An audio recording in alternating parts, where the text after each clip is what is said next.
Should be good. Right? See my mouse there?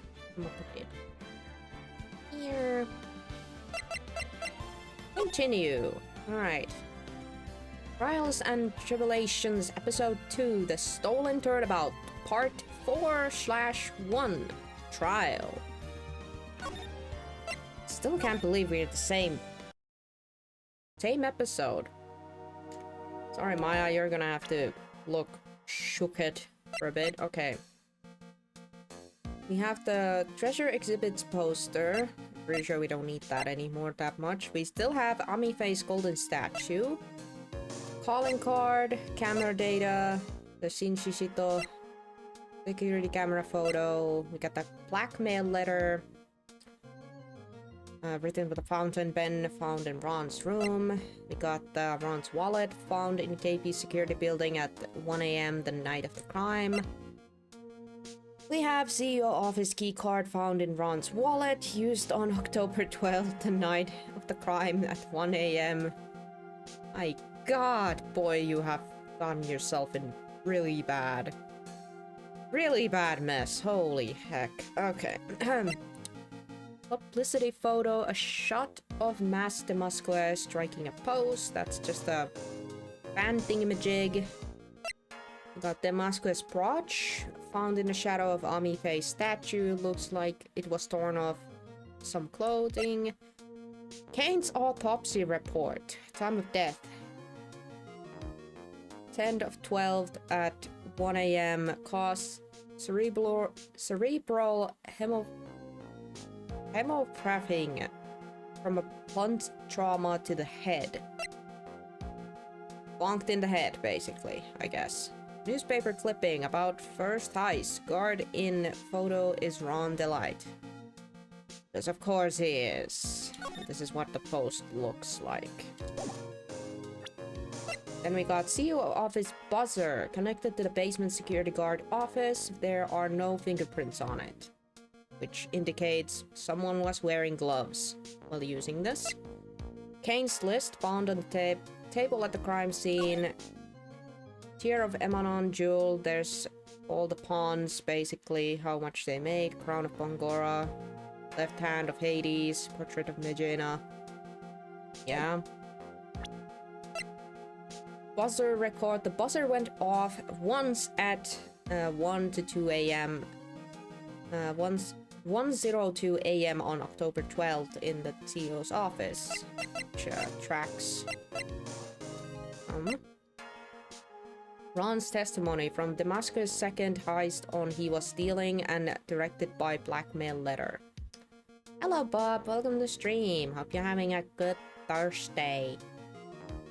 I'm just going through the new evidences that we have. Basically from Kane's autopsy, these are the new ones we have. And we have the sacred urn, broken and repaired by Adrian 2 weeks ago, then replaced in the box, kept out of sight. Paint marks when Adrian dropped the urn box 2 weeks ago.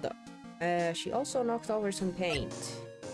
Urn box, a wooden box that had sacred urn in it, had pink paint stains on it. I have a feeling these last 3 items probably are not gonna give us anything anymore other than the flavor text of what happened to the urn and why it looks like this, but my god, this is not much to go with.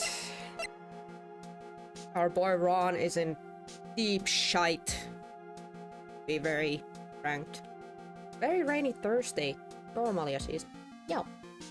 It is very rainy here in Oulu as well. It's actually a very fitting autumn weather. So I'm not too pumped about it. It actually fits very well. Battery. I haven't had a battery in ages. Tastes good.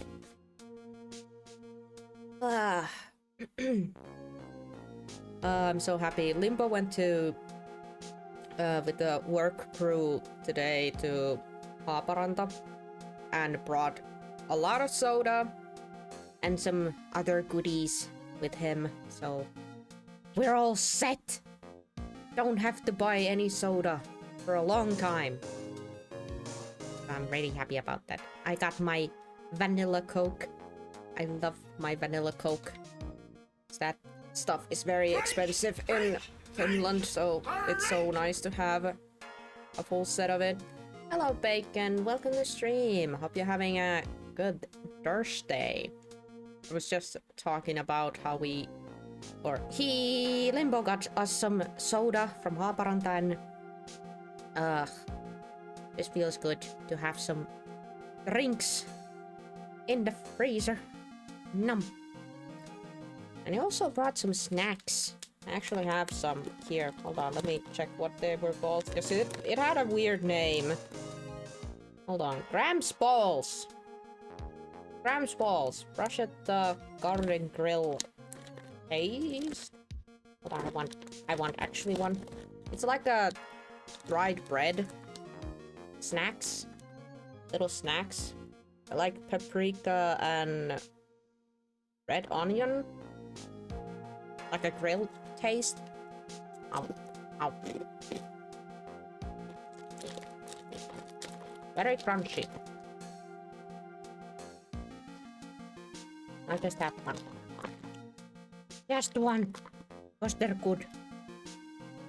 I love those kind of snacks. Just woke up from a snap. Good morning, then. Hope you have a pleasant nap. And you guys are just in time, because I'm just going through the evidences that we have. And I just realized that from this Kane's autopsy report to the Ron's testimony, these are the only new things we have. And everything else we kind of have and possess are all kind of against Ron in some way or form. Actually, you have anything new here? I mean, we have a picture of Kane, the victim. Larry, we got... And that's about it. Like, not even much new on this side. But, yeah, Ron. Oh boy, Ron, you have really calling yourself in a pickle, but... Ei voi mitään. Pitää jostakin aloittaa. We gotta start with something. Might as well. Alright, sup, Maya? Why are you being so surprised all of a sudden? Hey, Nick! What is it this time? You won't believe how many people are here for the trial. So the same as yesterday? Well, it is a murder case. What are you talking about? They're here for the trial next door. Eh? Next door? What's in the next door? Why don't you know this, Nick? They're having Detective Adme's trial today. Oh. Detective Adme? They say they're going to try... him... What? They say they're going to try him as Masque de Masque. Oh? Is there a... Am I reading that wrong, or is it missing some? Okay. You mean trial him as Masque de Masque, or charge him, or what? Try does not sound like it fits there. Is he using a magnifying glass as a monocle? Yes, he is. He's an idiot. How do you pronounce that star symbol? I think it's just the star symbol. And I'm not gonna... I think it's just a star. I think it's just pizzazz, you know? I think it's one of those things that you don't say out loud. It's just kind of there, like... Ta-da! I don't know. You can pronounce it if you want. Masque Star de Masque, or something like that. The hair, the nose, the butt chin, it's quite the look. Yeah, he is quite the character too. You are not gonna... believe how annoying he was, but I have a feeling we are not done with him. Already? That was fast. Well, I'd love to see Master Masquerade's trial. Oh. Who is speaking? It's a question mark, question mark. I know. By the way, where's Pearls? Wait, we're just gonna ignore that? Wait, who was the red one? Who was the red text one? Oh, she went back home. She said she can't neglect her training anymore. What a good girl. I know you don't like me. Who is speaking? Pearls has really gotten into that training lately, huh? Yeah, ever since that incident last year. It's just the voices in my head. What voices? Oh well. Oh well. The normal ones. Stay inside of me, demons! You're not getting out. You're trapped there. From my behalf. I mean, what? Oh, it was Ron. Please don't ignore me. Oh, Mr. Delight. Good morning. Good morning. Totally did not notice you next to us. Phoenix's office mates today. Nah, it was just Ron trying to whimper his voice around us. No one likes me. No one would notice me even if I killed someone. The problem here is, buddy, that people did notice the fact that you have killed someone. Or, okay, you haven't killed anybody, but you just happen to be at the wrong place at the wrong time. This is definitely one of those situations.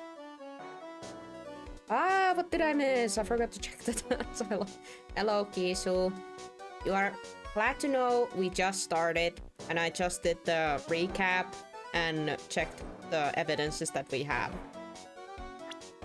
And just so you know, the evidences we have is from pretty much from Gain's autopsy to the Ron's testimony. But these are the only new ones, plus these three. But I have a feeling we are not going to be using these three, because they were kind of just for the flavor of knowing what happened to the urn. He has korvapusti hair, yes. And this is unfortunately our client who... My god, Ron, you really have outdone yourself. Yeah, Kisu, I hope you're having a good Thursday. Ron still ain't got princess dress. Yeah, we did agree last time that he would look dashing in a princess dress. He has the body build and the hair and the face for it, at the very least. Come on, don't be silly. Wait a sec. You don't mean you're the murderer? No. I'm just a poor thief.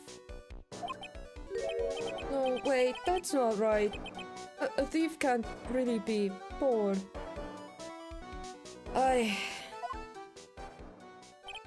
Now let's see. According to Mr. Delight, from his second crime on, he was following a bunch of set plans. Plans that someone had been sending to him to help him commit the heists. Do you really think there's a connection between the theft and murder, Nick? It's possible, but today's trial's a race against the clock. Huh? How come? Let's just take our time like always. I'm afraid that's not an option.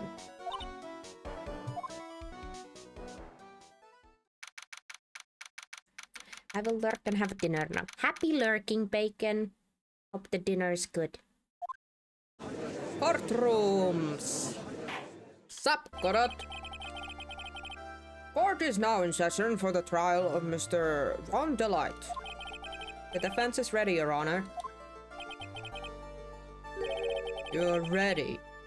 Preparation is the last refugee of the week. Uh-huh. Keep it to yourself, buddy. Okay, settle down everyone. Let's begin with your opening statement, Mr. Godot. He's got the judging in the palms of his hand yet again.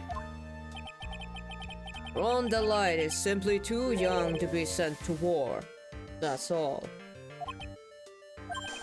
I'm afraid I have no idea what you mean, Mr. Godot. Huh. Then you need to get out more, Your Honor. Life is war, but that is exactly why you must be more precise in your wording.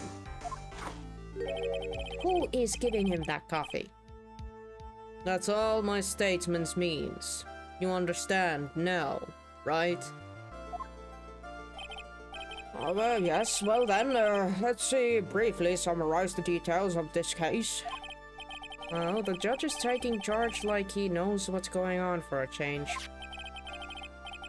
Still can't get over the projected Marvel character. The victim is Kane Bullard, CEO of KP Security. His body was found in the safe at approximately 9 AM on the morning of the 13th.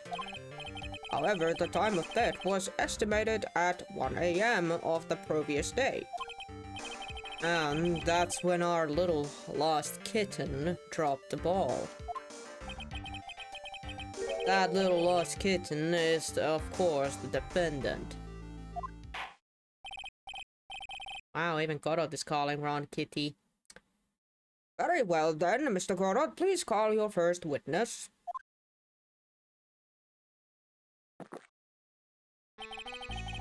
I never drink more than 17 cups of coffee during a given trial.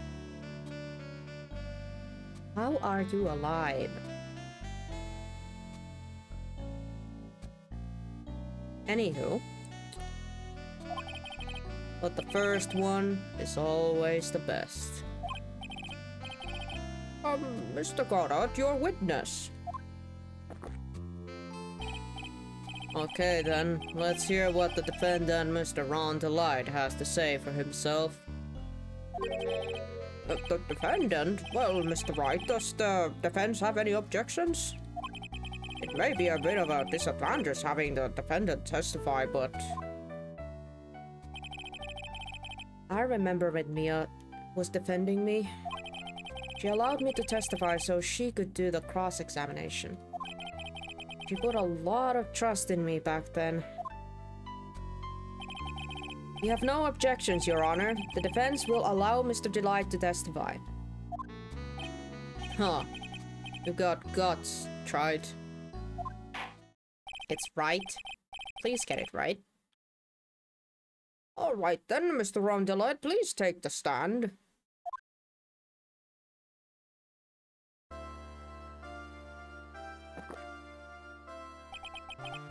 You did it, didn't you? Yes? What? No. That's not true. Focus, Ron. Focus. For us, please. Ah, you noticed my pun. Thanks, Kizu.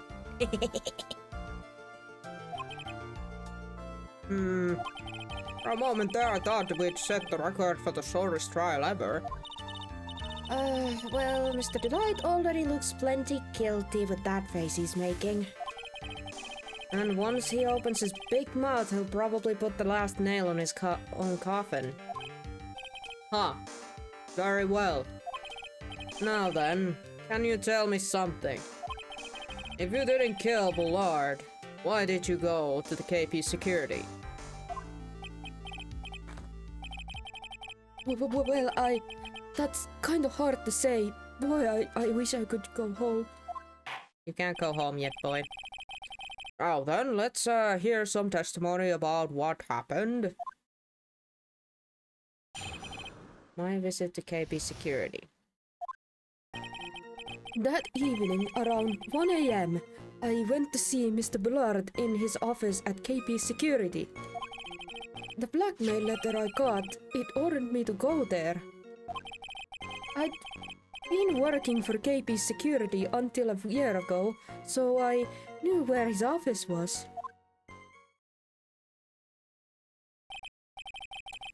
1 a.m. The exact time that the murder took place. The weak get washed away by the tides of fate. The strong drink it up. That made no sense. Huh. It's bitter today too, just like my destiny. The fuck you are on about? I'd never know that from the way he's chucking it down. Mr. Wright, your cross-examination, if you please. Okay.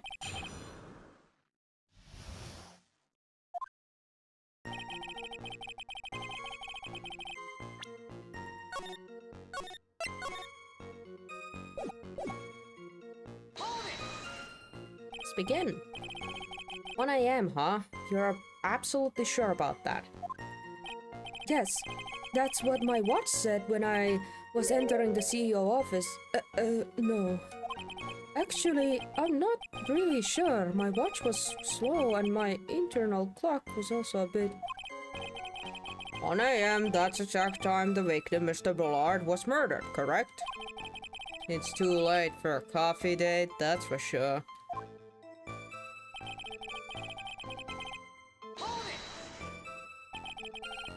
It ordered you there. It was the first time I'd gotten a blackmail letter that ordered me to go somewhere.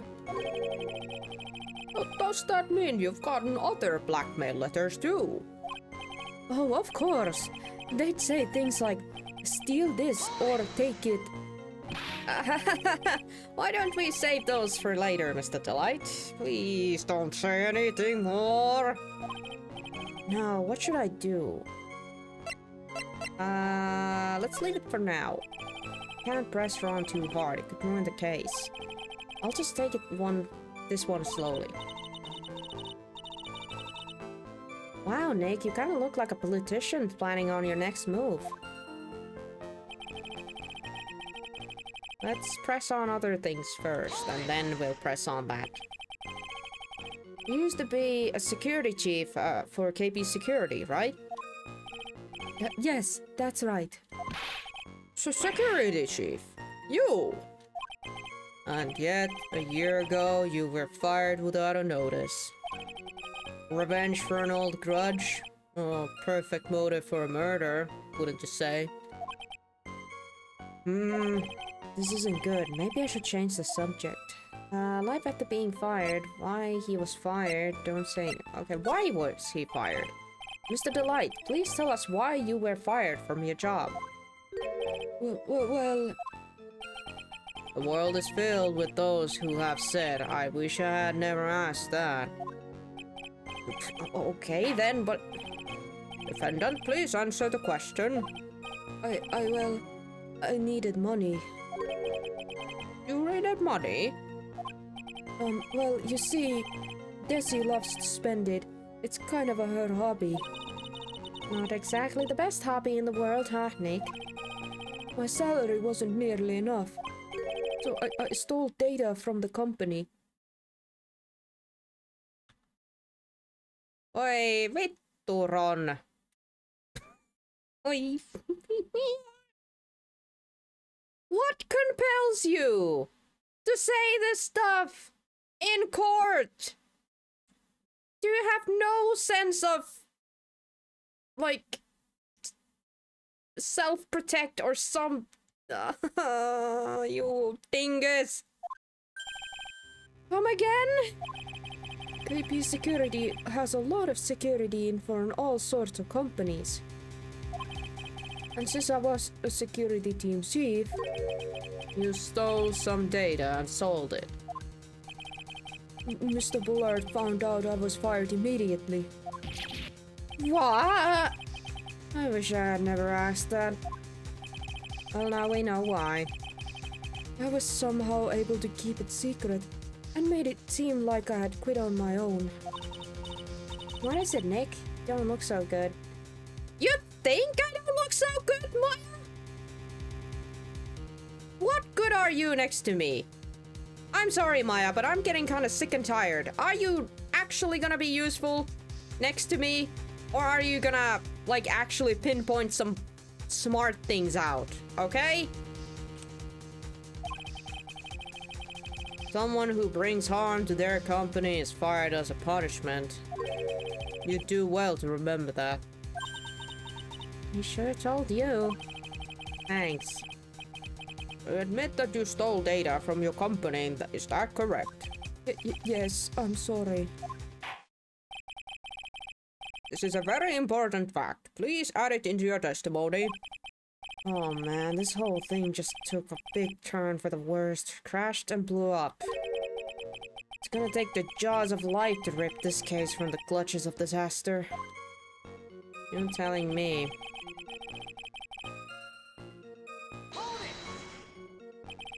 Why would you do something like that? Well, for Desi's hobby, what else? What? Wasting money, huh? It's not... It's not a waste! So, Mr. Delight doesn't... Mrs. Delight doesn't know that her husband was fired, does she? So it would seem. I'm not sure what to think about couples who kept secret like that from each other. I can't believe it. This case has gotten even Maya to think seriously about couples. Please start to say focus, Mr. Wright. There wasn't much to his testimony, was there? Sounds like he's avoiding something. At least that's what it sounds like to me. I've got a bad feeling about this. We'd better be careful. But if we don't find a way to make him spill the beans, we'll never get closer to the truth. Yeah. So I guess we're just gonna have to poke the bear nest. Shake it a little bit more and see what drops out. Okay, was this the one where... Nah, that didn't say anything. I guess the blackmail letter is gonna give us a little bit more if we push here.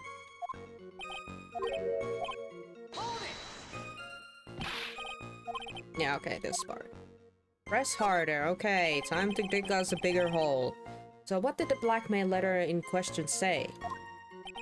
It said to bring $50,000. Money, eh? A perfect motive for committing murder. Oh, but wait! I never intended to pay that money anyway. Oh, is that right? Oh no, don't tell me what you were gonna do actually if you weren't gonna bring the money. After all, he had nothing to hold over my head. I had nothing to be afraid of. An important point indeed.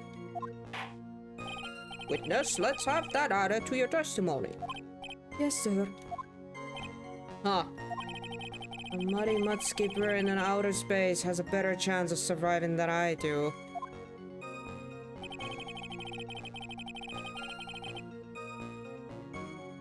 But this is the problem. If it didn't... The blackmail threat didn't scare me. It wasn't going to cause me trouble or anything. So why the hell did you go then? Or why did you... Ay. That's what were we being blackmailed about anyway? Was it because how you were fired? The blackmail letter said if you don't want your identity revealed, correct? Alright, it was that. My bad. I forgot that. I forgot that the blackmail letter was like, oh, I'm about to show what you are. I'm sure it was referring to the whole Master Masquer thing. Objection! And there it is. Tisk. I'm afraid the reason isn't going to hold up anymore. What do you mean? The victim had no proof the defendant was Master Masquer. But you were the one who stole company secrets only 1 year earlier. But that was all over with once I was fired. But it is true the fact that I stole secret was kept under wraps. Even so, there was no reason for me to pay up now, a whole year later. Is that really the truth? What is it, Nick? The fact that Ron was stealing company data. I wonder if he wouldn't have a problem with whatever became public knowledge. Yes, he would. Mr. Delight, I believe you would have been in considerable trouble if your identity was as a company data thief was made public. Not necessarily to... I don't think he cares what other people think, but I do think he gives a shit about what his wife thinks of him. Because didn't Mrs. Delight hate thieves? So, there's that. Mr. Wright, what are you trying to do by bullying your own client? Huh. Men are like colonies of bacteria. The more heat you apply, the faster they grow. What the frick does that have to do with anything? Sure, whatever. Well then, feel free to creep up with the heat, my little lawyer amigo. Little lawyer amigo? Okay. Yes, now, come on. Provide some evidence to back up your assertions. Okay, I'ma put some, low shave here, so I don't have to do that. Why would Mr. Delight want to keep his data stealing secret from going public? And I just shove his wife. Yep. Mr. Delight, what you said just now doesn't match what you told me yesterday. Huh? What doesn't? I think you must have been scared, very scared, of having a certain person find out your secret. A certain person? Mrs. Desiree Delight, the defendant's wife.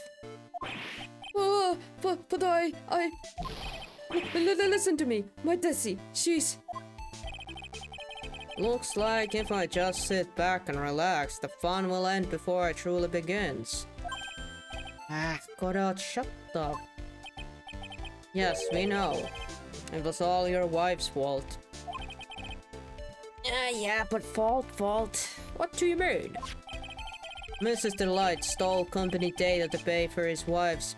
Mr. Delight stole company data to pay for his wife's spending habits, for which he was fired. Unable to face his own wife, someone used this dirty little secret to blackmail him. And that is how this murder came about. Oh, No, everything is falling neatly into place for him. But unfortunately, we do have to rip this open first. We usually have to open the wound first before we can close it. Don't talk about my Desi like that. Oh, you'll be sorry. Ron, shut the bunch up! My God. Well, it seems that we've learned a great deal of things here so far. What do you think, Nick? I didn't think it was possible to get so thoroughly whipped in just 20 minutes. Here, there was a sufficient motive for murder. He stole data for his wife, and he killed to protect his secret. A family man who cared just a little too much. The motive is clear. Let's move on.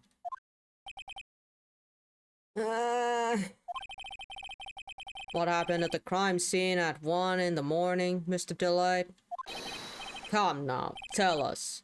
We're all ears. Why are you still smiling innocently? You are in such a deep shite right now. When I entered the office, There was a suspicious shadow there. Okay. Oh, well, there was that penguin guy again. Suddenly, I was hit on the forehead. After that, I remember being a bit dazed. If I hadn't been wearing that, I would have been killed. Very what? When I came to, Mr. Bullard was lying there, dead.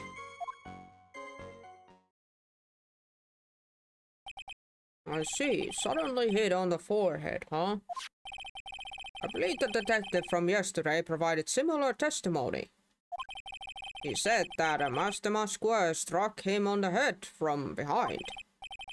Of course, since Admi turned out to be the culprit himself, that was all a lie. Oh, got alert. Need to visit the tomb. Okie dokie, Bob. Happy lurking. Huh. No one's going to believe a pathetic lie like that.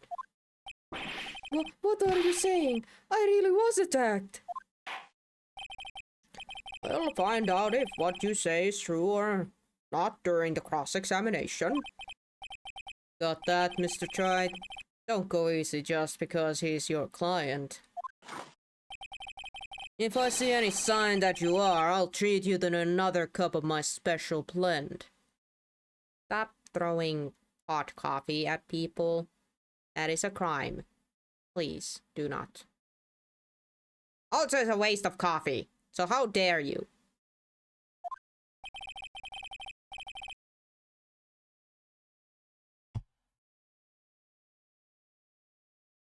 You don't need to worry about that, Mr. Godot. Have faith in Ron. I know he didn't do it.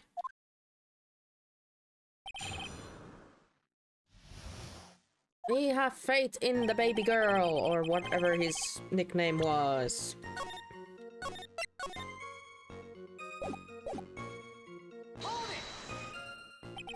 Who was this suspicious shadow? If there were 1,000 of me, and if even one knew, I'd tell you. Trust me. Baby girl, okay. His dodging all of our questions is not helping us win this case. And you adding stuff in the middle, Maya, is not helping either. Okay, then how was the victim, Mr. Bullard, at the time? What do you mean by how was he? I mean, I don't know, was he dead? Was he already dead? Was he still alive? Maybe he was the one who hit you in the first place. That's a good question. What do you think, Mr. Wright? You idiot. I'm asking you. You need to answer that, not me. Forget it.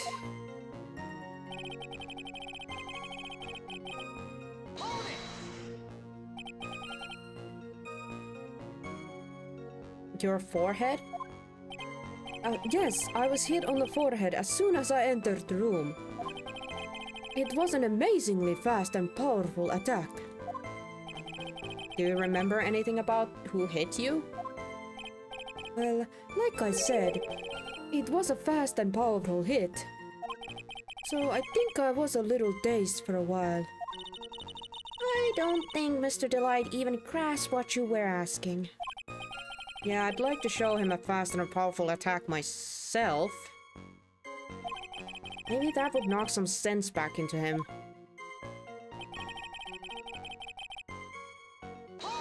What were you wearing? That? Could you please clarify what you were referring to? Why, my Master Masquer costume, of course. Wait just a moment. Master Masquer? Oh, did I forget to mention it before? Just to be on the safe side, I traced as the Masked Masquer. And then I descended upon the office of the CEO, KP Security. What? Nick, did you know about this? He never told me this. I don't recall him ever mention it to me either.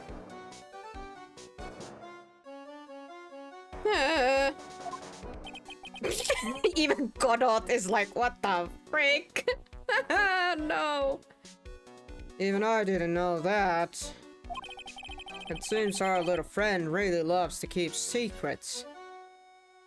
Or forgets to mention very obvious things.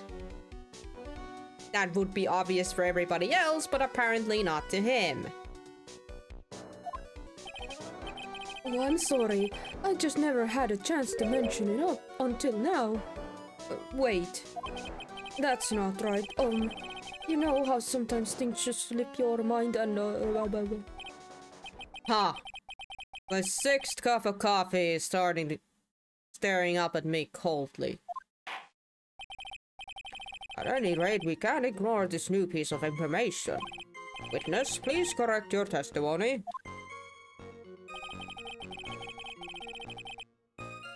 I don't think it would have been killed, but definitely would have not probably woken up that soon. Why were we dressed up as Master Masquer? Why, because I am Master Masquer, of course. What are you talking about? Master Masquer's trial is being held next door. Yes, I guess so. Anyway, at that time, I thought I was being blackmailed over the Master Masquer issue. So I thought I should go as him, just to be safe. Oh boy. Let me tell you, it's a real pain to move around with that cape. That's why it took a lot longer than I expected. Took a lot longer? What is he talking about? Nah. I think I'll wait and see how this develops.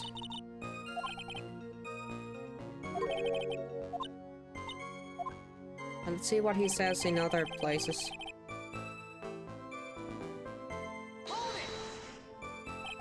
When you came to?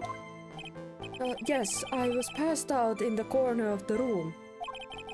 You know when your assailant made their escape and to where? I'm afraid I don't really remember. Huh? Once they hit me, I lost all track of what was going on. I think that's when they made their escape. Huh. That certainly is a convenient story for you, isn't it? Oh, it certainly is, isn't it, Mr. Wright? It almost sounds practiced. I don't know why you're telling me. We heard this from Mr. Delight yesterday, didn't we? There's not much in this testimony either. In other words, we're gonna have to push him a little further in that one part. This bit of shadow.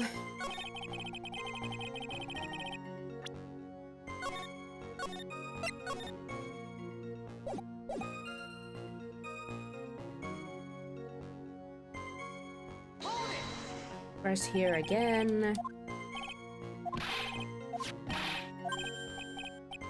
But this time we gotta press further.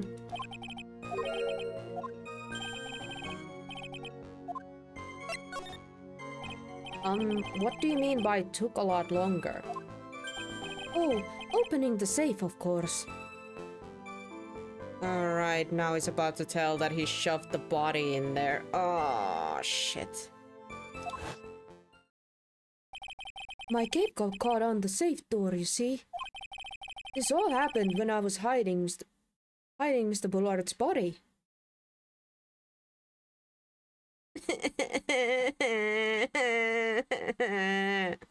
Can I just cry? Can I just cry? How on earth are we gonna save you, boy? Boy? How are we saving you? The hole is way too freaking deep at this point. My God. What was that? Back up a second. Yes? You were the one that put the body in the safe. Well, yeah. Inconceivably. Why? Just why? What reason could you have? What were you thinking? And the neat thing is, he was not thinking. Question. When does someone toss their dirty socks in the washing machine? What? The answer is simple. When they take them off. As usual, I have no idea what you're saying. You mean that Mr. Delight hit the body because he's the murderer? Huh. You're not as stupid as you look. His metaphors this time was really obscure. Mr. Wright, you don't mean that you knew about this whole safe business, do you? Well, yes. Why am I the only one not in the loop here? Witness, make sure you add this to your testimony. Yes, sir. Oh boy, looks like the storm in front of is moving in over the fair weather judge.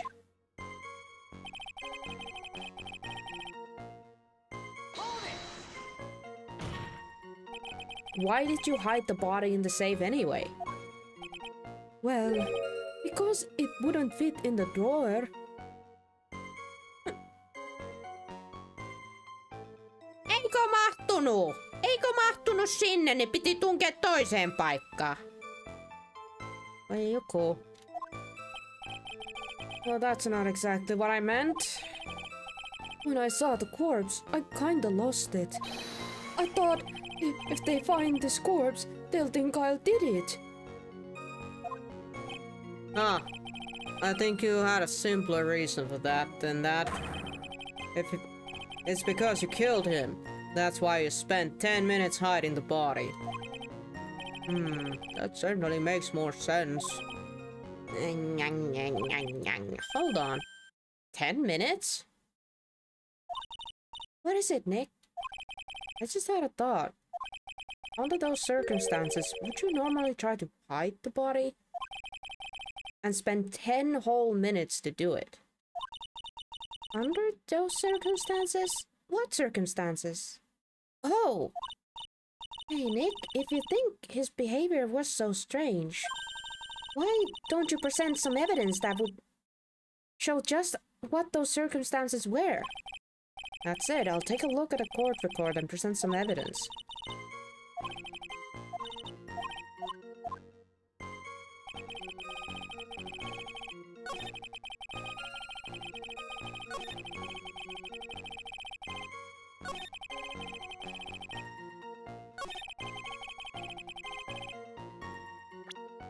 It's the last part. Now we just gotta find what evidence we use here.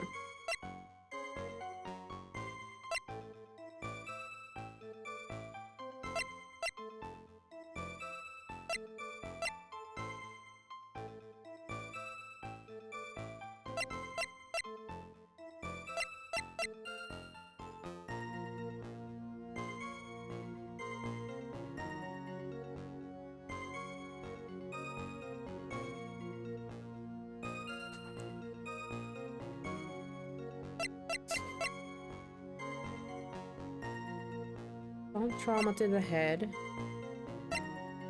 Connected to the basement security guard office. There was no fingerprints on it. This one or...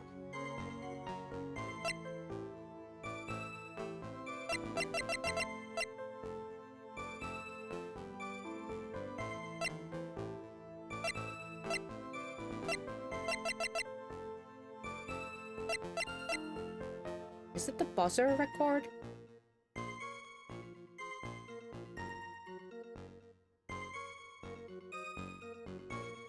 I'm not sure, I'll try. Oh, it was. I was about to say, like, then who pushed the buzzer? I mean, we know why nobody came up, because Butch was not there when he was supposed to. He was skipping job. Your Honor, could you please take a look at this record? And what might this be? The record for the emergency buzzer that connects the CEO's office to security. If the button of the office is pressed, a security team is supposed to come running. And according to this record, the buzzer was pushed once at 1:02 a.m. But what? If Mr. Rondelite truly was the murderer, he would have ran as soon as the buzzer sounded. After all, a security guard would have been heading his way. Objection! Huh. Let's remember who we're dealing with here. He probably had no idea there was a security personnel in the building. Up until 1 year ago, my client was working as a chief of security. There's no way he wouldn't have known about them. Objection! But as it turns out, the guards never came. That was nothing more than a coincidence.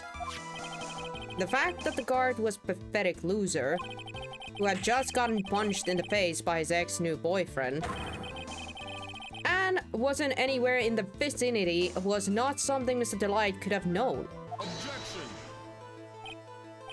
Again, remember who we're dealing with here. It's a sure bet that Mr. Delight didn't even notice the buzzer going off. This buzzer is extremely loud. There is no way he could have ignored something like that. If he had been conscious, that is. Conscious? What do you mean by that? It means that the moment he got clobbered in his head, he lost consciousness, and that's around the time when the buzzer was ringing. But the thing is, he did not press the buzzer. Ugh. Fine. Let's hear a testimony. Recall the defendant's testimony. The moment he entered the victim's office, someone attacked him. Mr. Delight said he felt dazed. I'm willing to wager that he was knocked unconscious for at least a few minutes.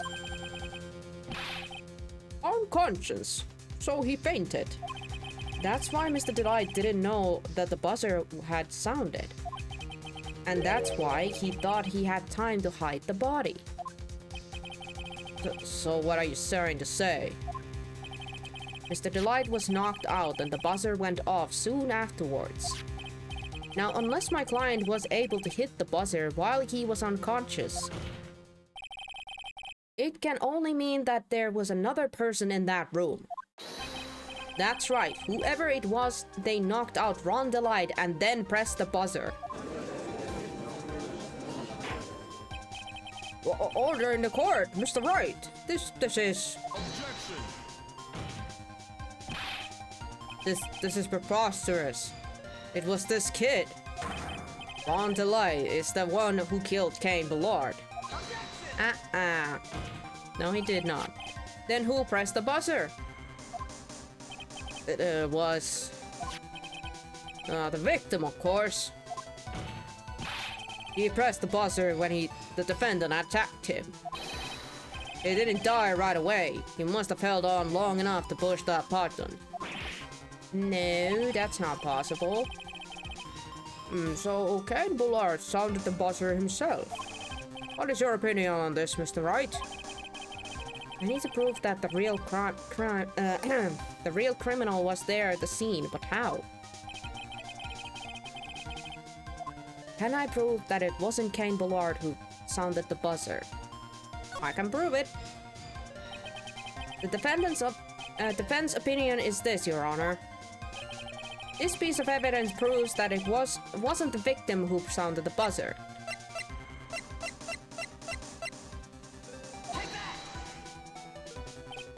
Oh, what do you think, Mr. Goddard? Huh. I can hear it, the sound of the buzzer. It's going on inside your head at this very moment.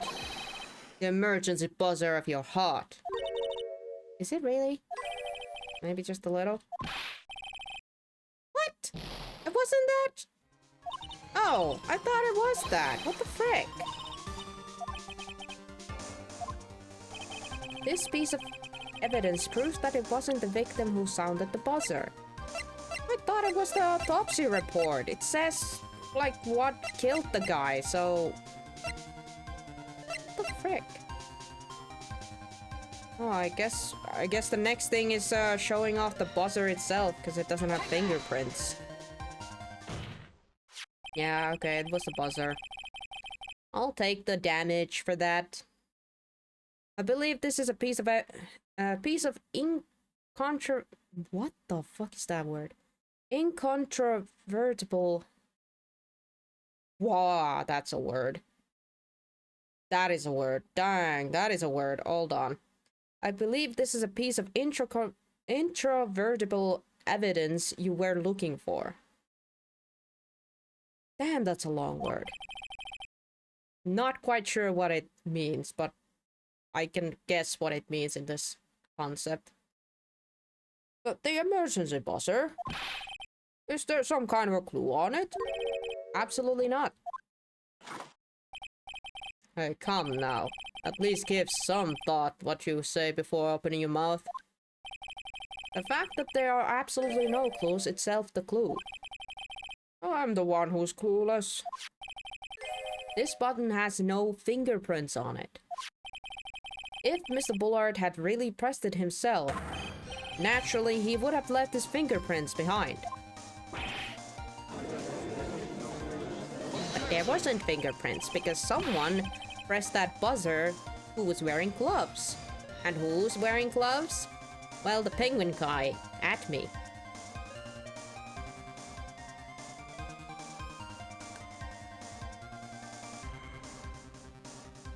Ron Delight obviously wiped them off. No. Why would he? A guard would have come in at any moment. He touched that button. I know he did.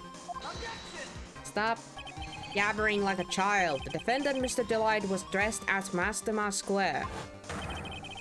And Master Masquer always wears gloves. What reason could he possibly have had to wipe the button free of fingerprints? So if he was unconscious, he would have even not known that the freaking thing was on. Order! Order, order!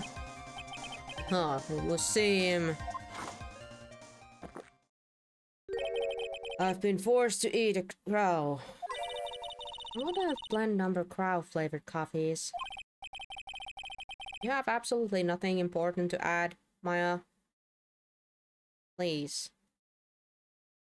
However, if the real killer was there at the scene, why would that person press the emergency buzzer? Shouldn't they have run away without putting themselves in extra danger? What with that awkward silence all of a sudden? Ah. It looks like you're fresh out of parole tickets. They're on to you, Nick. No shit. Just give me a second to collect my thoughts. The real culprit killed Mr. Bullard at around 1 a.m. And Mr. Delight just happened to waltz in when the murder was taking place, right? The killer clobbered Mr. Delight and then sounded the buzzer. Even though the security was supposed to respond right away if the buzzer was pressed. Security was supposed to respond, Time's up, Mr. Wright. Let's hear what you have to say. Hold on a second. Secondo. Very well then. Uh-oh, you got some guts. I like that in an opponent. Why did the real killer sound at the emergency buzzer? They didn't mean to. They called the security guard. Find out what it did. The security guard. The killer knew that if they pressed that button, the guard would come running. And that was exactly what they wanted. Do you mean to say the killer called the guards on purpose? Yes. Although it turned out he never showed up. Because he was getting his clock cleaned at the time. Huh. That's a touching story. You're saying the killer had changed of heart and called the guards to turn himself in? No, you dingus. No, I'm not. When that buzzer sounded, there were three people in that office. The victim, Kane Bullard, who was already dead. The defendant, Ron Delight, who was out cold. And the third person, the real killer. Hypothetically, yes. Now then. In this situation, if the real killer made an escape, what would happen? The only ones left in the room would be the victim and Ron Delight. And if any security guard came running in at the time, they would think that I was the murderer. Exactly. Yes, that is precisely the real killer's objective. To frame Ron Delight for the murder.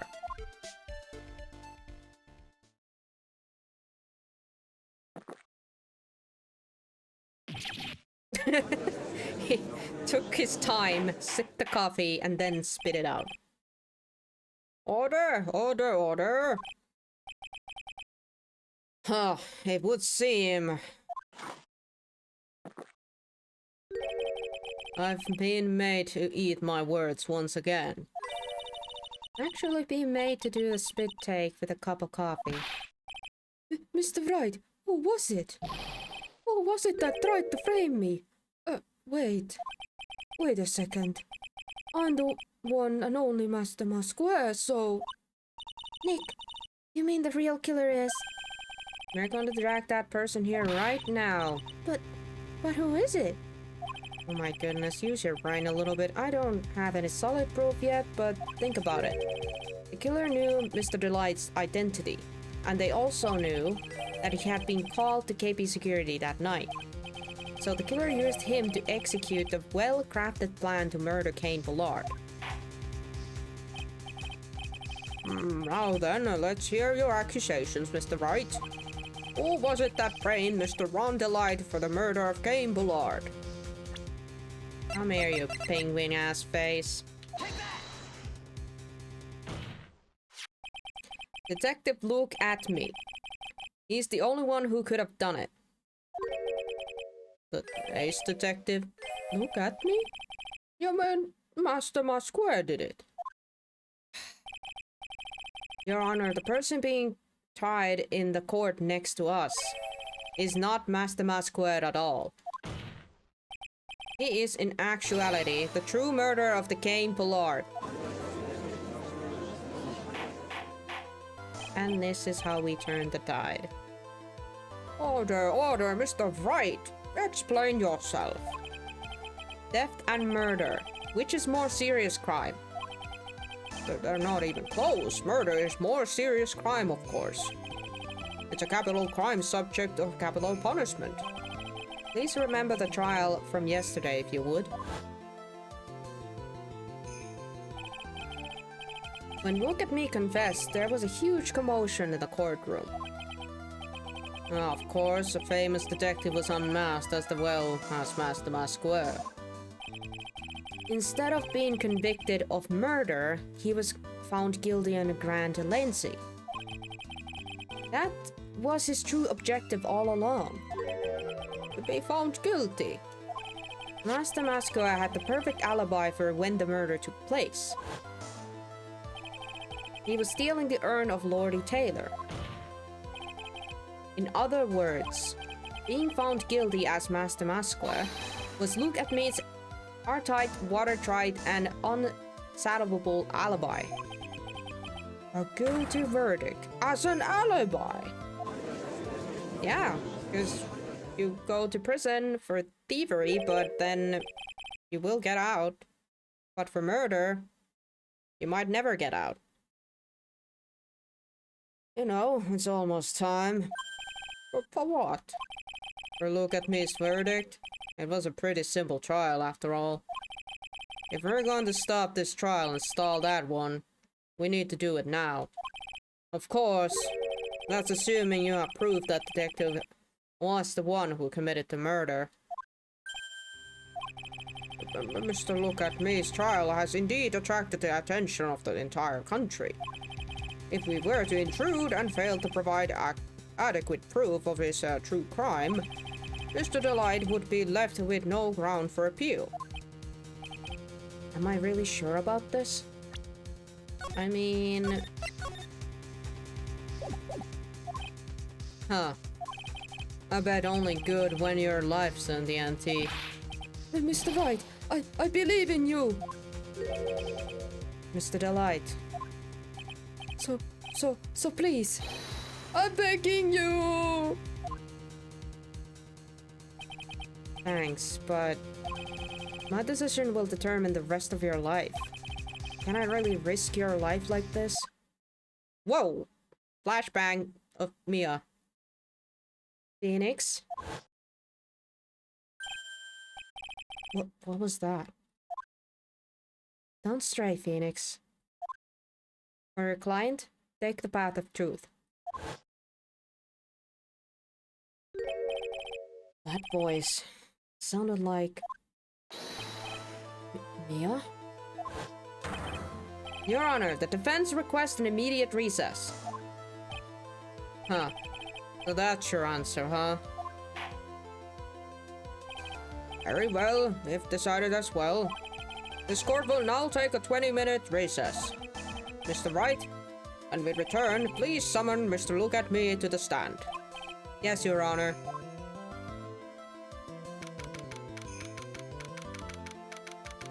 October 14th, 11:58 a.m. District Court, courtroom number 5.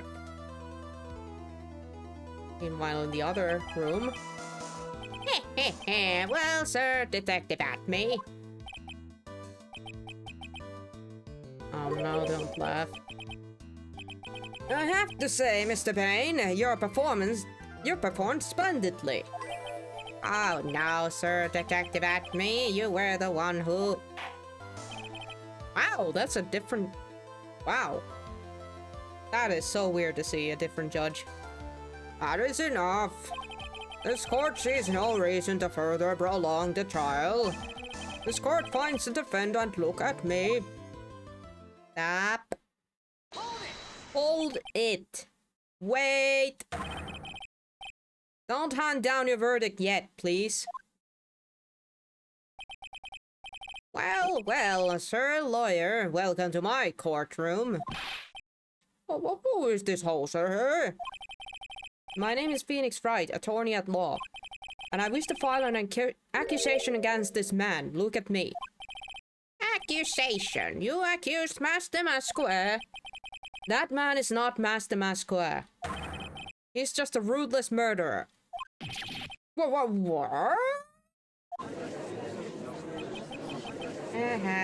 You thought you were caught. You thought.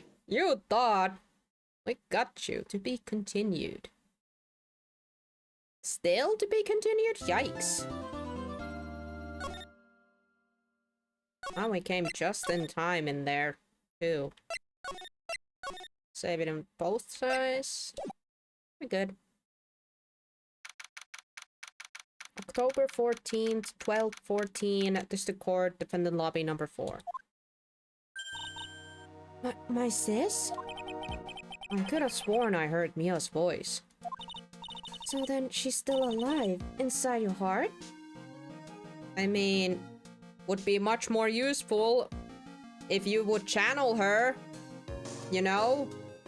My god, I swear to god, Mia is probably like ghosting us right now and being like, please sis, please little sis, summon me! I can't stand looking at this shit right now. Like, I have a feeling she's actually like haunting us and being like, come on, I'm right here. I could be of use. You're not gonna channel me? Okay then, but I'll be here. So she's like real hard ass trying her best to freaking ghost us and be like, Phoenix! Get your shit together! Oh, it's Desiree. Nicky boy! Oh, Mrs. Delight. Is it true that detective is the real killer? To be honest, we don't have any definite proof. But he's the only one who could have done it. But wasn't he at the Lordy Taylor's that night? Not to mention we don't exactly know his motive. I mean, why would Detective Acme want to kill Tane Bullard? Oops, it's almost time. Better get back to the courtroom. Need to find some solid proof. And it's gonna happen sooner rather than later.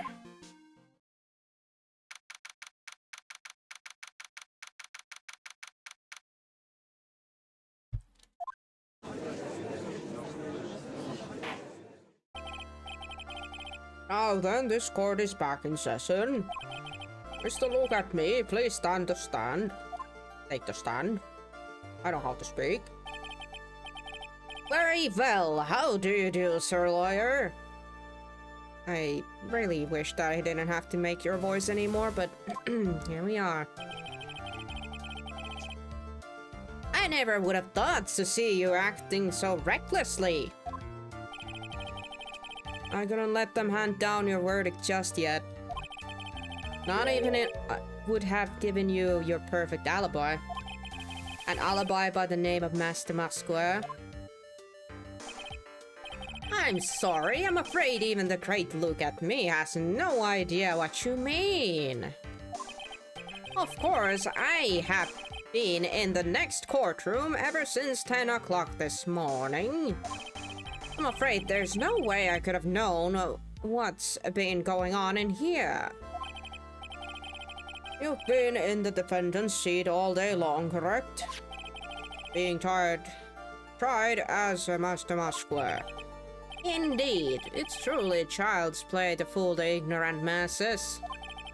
Not only did the poor fools ask me to protect their valuables, they even gave me a generous reward upon returning their own property to them. Like this red diamond ring that sparkles upon my divine finger, for example. So I continue to insist that you are in fact Master Masquer. Of course. Wow, you're gonna be in a real surprise then. Very well then, look at me. Let us begin with the simple question. On October 12th at 1 AM, Kane Bullard was murdered. Where were you at the time? One without knowledge lacks even the knowledge that he should be ashamed of himself. But don't worry, I will not hold it against you, Sir Judge. Thanks. Drink. All right, Mr. Acme, the night of the murder. Speak. We're all ears. As you wish, Sir Prosecutor. The alibi. I was stealing the urn as Master Masquer, just as I announced I would. Oh. You know what? We might actually be able to use that urn after all. Had more than enough time to prepare. It was pathetically easy job. A photograph it contains no words, but in this case, one turned out to be my witness. The time at which the camera captured Master Masquer was the same time as the murder. Except it wasn't. Angus. It seems the main point of discussion will be this photo of the crime scene. Everything else up until now has all parts of his plan. There has to be secret in this picture as well. As in, it was staged. And now we know that it was staged. Ah! Oh no, we have to throw Andrew under the bus a little bit there. You see, I can already tell it, because we see the paint stuff over there. So the paint accident has already happened, but the box he's holding... Ah. Interesting. Interesting indeed. The box doesn't have the paint stains on it. Weird. Even the great Master Square cannot be in two places at once. Now then, if you'll excuse me, I have a verdict to receive. Shall we? Unfortunately, Mr. Adme, we will have to do your cross-examination. A fool is a fool to know what he is. That is a fool. I think he's trying to say that you're full of it, Nick. The only thing that's full of it is in his alibi.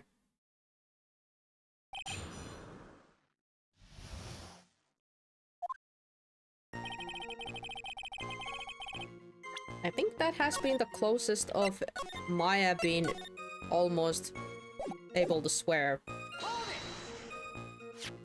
So this photograph is the proof, correct? Indeed it is. And the man in the photo is certainly wearing a mask. That is why it's called... I am called the Master Square. But conveniently, that also means that there is no way to tell who this really is. What do you mean? Objection! Huh, are you saying that this is not, in fact, look at me? That it should be an accomplice dressed up as Master Square to create an alibi? Oh, what an interesting idea! Are you saying that I, Lone Wolf Luke, had an accomplice?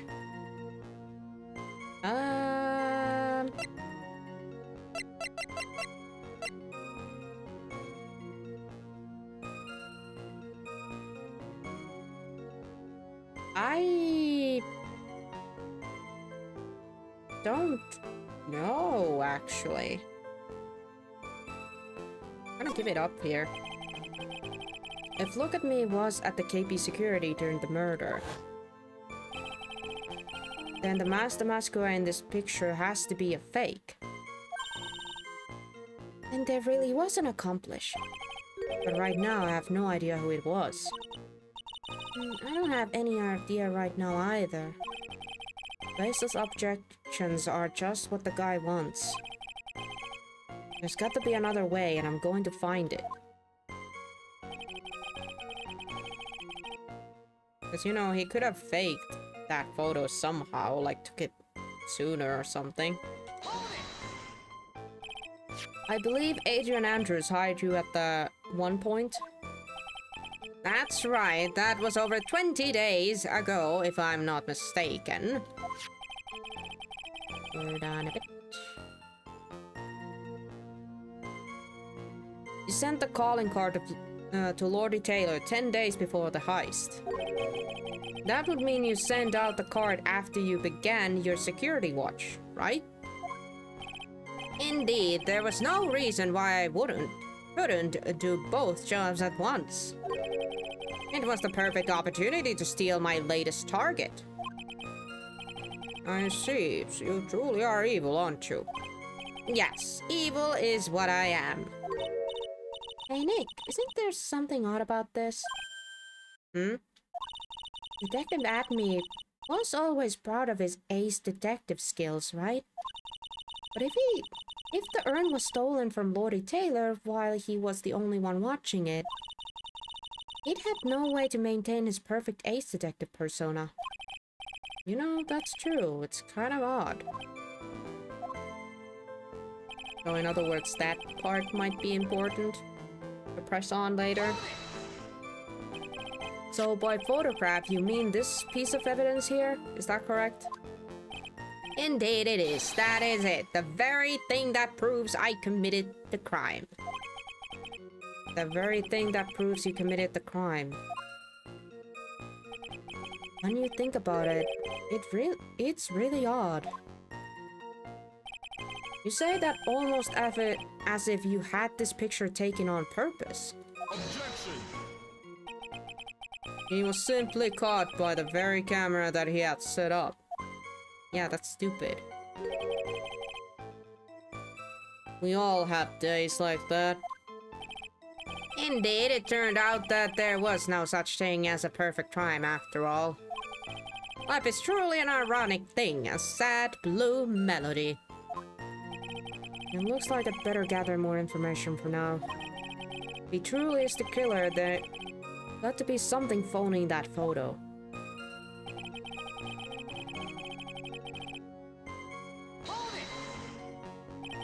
About the camera that took this photograph. Oh, come now, it's all too clear that what you're thinking. Huh? You think I altered the timestamp on the photograph, don't you? I'm afraid that's impossible.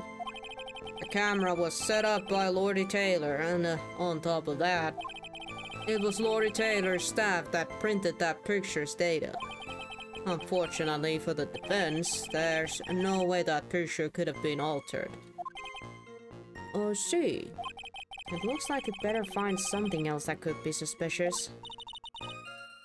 So this alibi is false? Yeah, it is. And the two possibilities. Either the Master Masquerade in the photo is fake, or the photo itself is.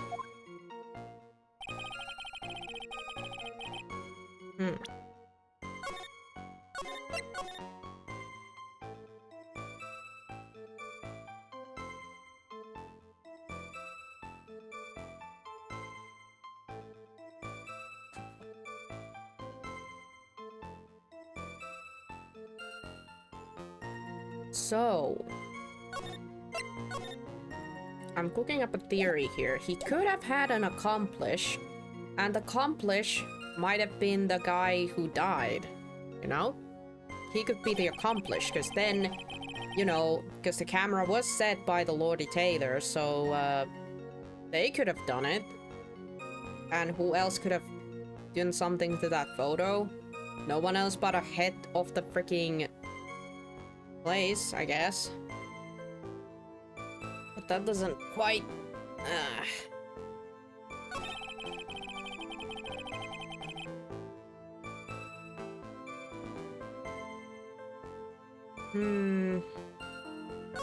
This is a tricky one. This is a tricky one. I can try the accomplish thing.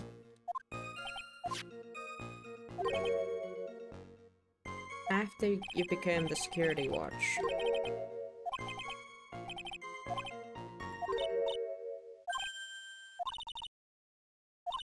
But also Maya is pointing out this stuff here.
Because here's the thing, we know that this photo is fake because the big statue should be in this photo, right on top of that paint, right? Because Adrian, like, moved the statue right on top of it. I had it be on top of that spot, so we know that this photo is fake. But, now I'm having kind of trouble of what do I use here? Moved again that night.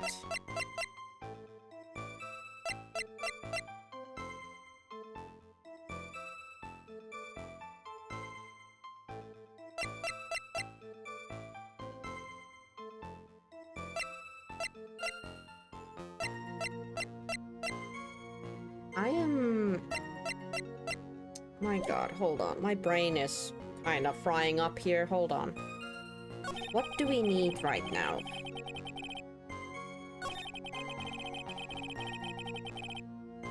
The same as the murder.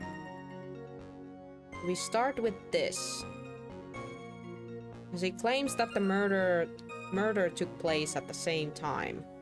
I guess kinda-ish, but...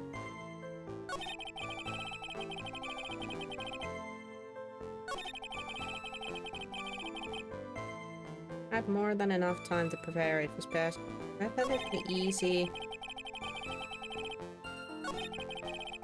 Oh, my brain. Hold on.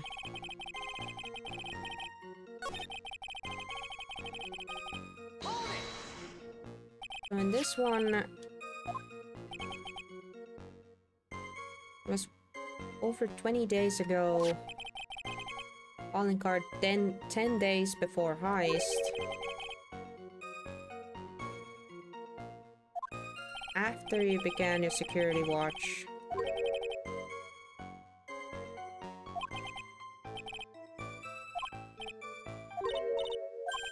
So, hold on. I need an evidence that shows that he wouldn't have known about...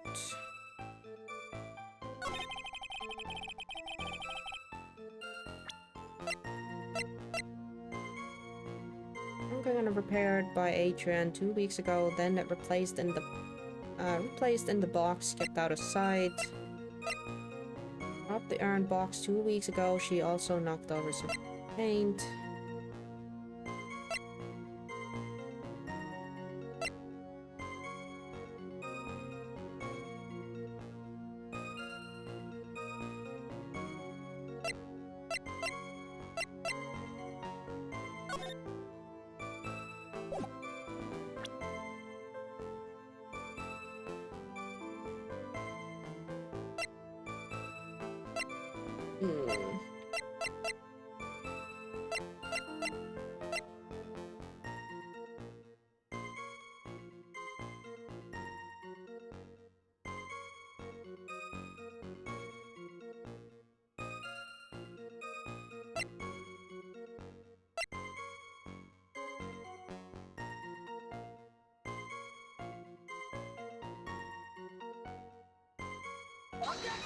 Yeah, no. Oh, no. No. Shove it. Shove it. Shove it. Shove it.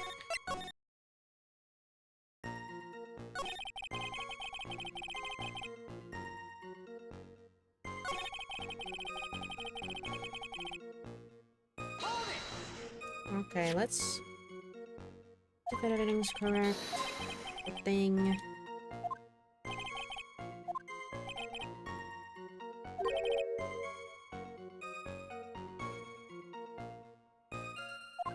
This is where they say that he could have had an accomplish.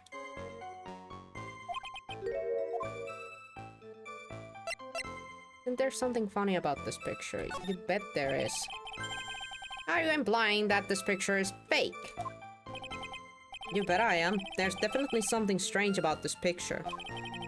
We took a look around the basement warehouse that night before the death took place. There's something in this photo that doesn't match my memory of that night. Ah, so can we now present the statue? Very well. Then there's... let's hear what you have to say. What about this photograph do you find funny? This part here? Find it funny here? The funny part is right here. Why, this is a blood stain. No, it's not. No, calm down. No, not exactly. The stain is actually pink paint. Oh, just paint. And peach color at that. From blood to peaches. The judge sure loves going on his wild tangents. The problem with this photograph is not the paint. The problem is when you consider the layout of the basement warehouse, it turns out that something that should be there is nowhere to be seen. Well, Mr. Wright. What's supposed to be in this picture instead of the paint stain? A statue. The supervisor of the treasure exhibit stated the following. Well, there's a good reason for that. On the day of the crimes, around noon, that golden statue just happened to arrive from the mountain training hall. I realized that the statue would be the perfect size for covering the paint stains. That's why I put it where you first saw it. I myself was there the night the theft took place and saw the statue in that spot. If this picture was truly taken on the night, then that statue should have been there. Objection! But when I went there the day after the theft, that statue of the old bag was sitting on the corner. Perhaps it was somehow pushed there accidentally? Your Honor, the statue is slightly larger than yourself and quite heavy. It would have been more than an accidental push to move it that distance. Huh. In that case, can you prove it? Can you give us the rhyme and the reason as to why that statue was moved that night? Can you do it, Nick? Never mind who moved it. The real question is, why did they move it? Well, Mr. Wright, I hope you're prepared with your answer. Am I prepared with my answer? We'll see. Now then, who was the one who moved the golden statue on the night of the crime? Wasn't that...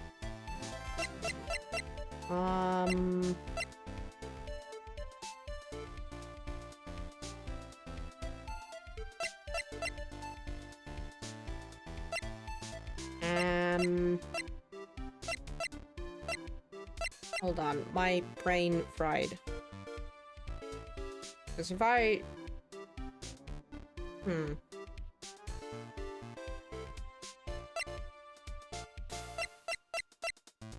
Adrian?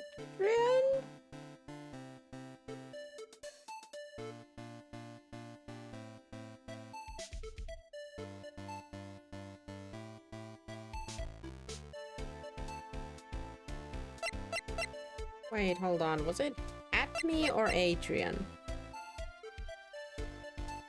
I don't know. I'm sorry. I have to just bamboozle here. I think that was incorrect.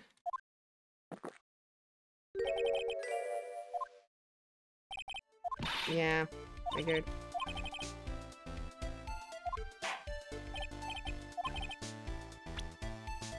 Who was the one who moved the golden statue? Butch.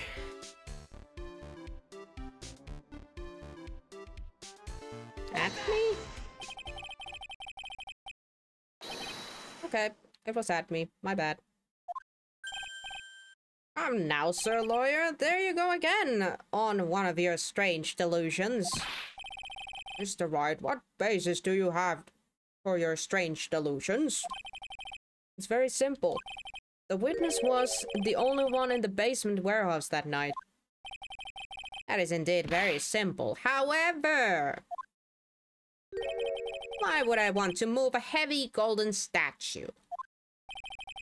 The reason for moving the golden statue. Here where our battle really begins. Well, Mr. Wright, what reason did the witness have to move the statue? The reason can be found here in this photograph. Look at me, you pretended to be in Mastermas Square. To create an alibi by showing you were at Lordy Taylor's that night. But this photograph contains a single fatal flaw. If the statue had been there, your lie would have exposed like a cheap film at a drugstore. That is why you had to move the statue. A single fatal flaw. Interesting theory. Please enlighten us.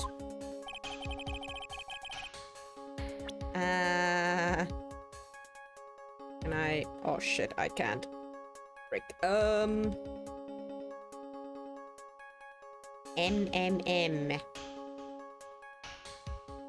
If I point out the box because it's not covered in paint? Or do I point out that there's no brooch? The thing that's in his neck? Ah, shit. I'll point out the box for now.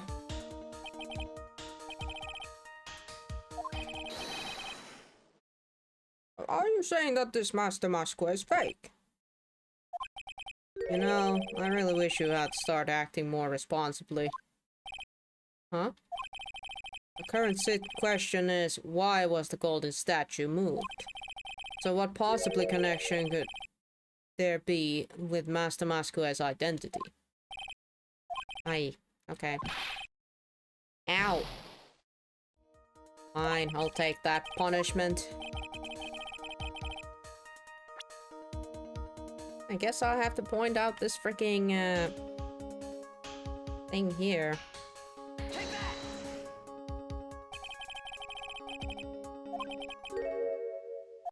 God freaking damn it.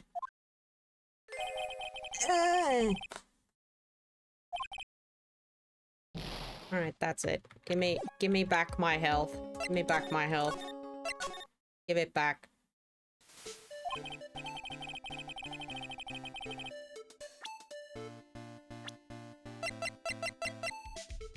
Take that! Blah blah blah blah. Let's get this show on the road.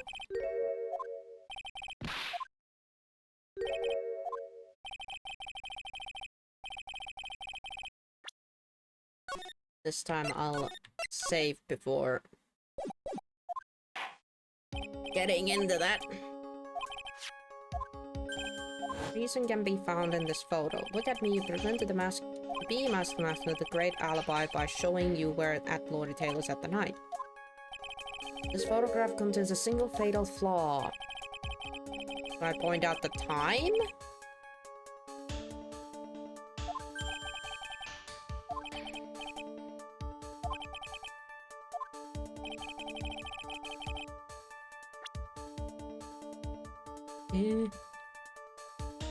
Here's the thing, do I point out the paint or do I point out the time? Well, I guess I can point out the time first. Ah, there we go, timestamp. Naturally, the lie in this photo is the timestamp. What do you mean? I'll tell you exactly what I mean. On the night of the question, Look at Me went to KP Security and murdered Kane Ballard. Therefore, it's obvious. If it had been impossible for him to have been at Lord Taylor's at this time.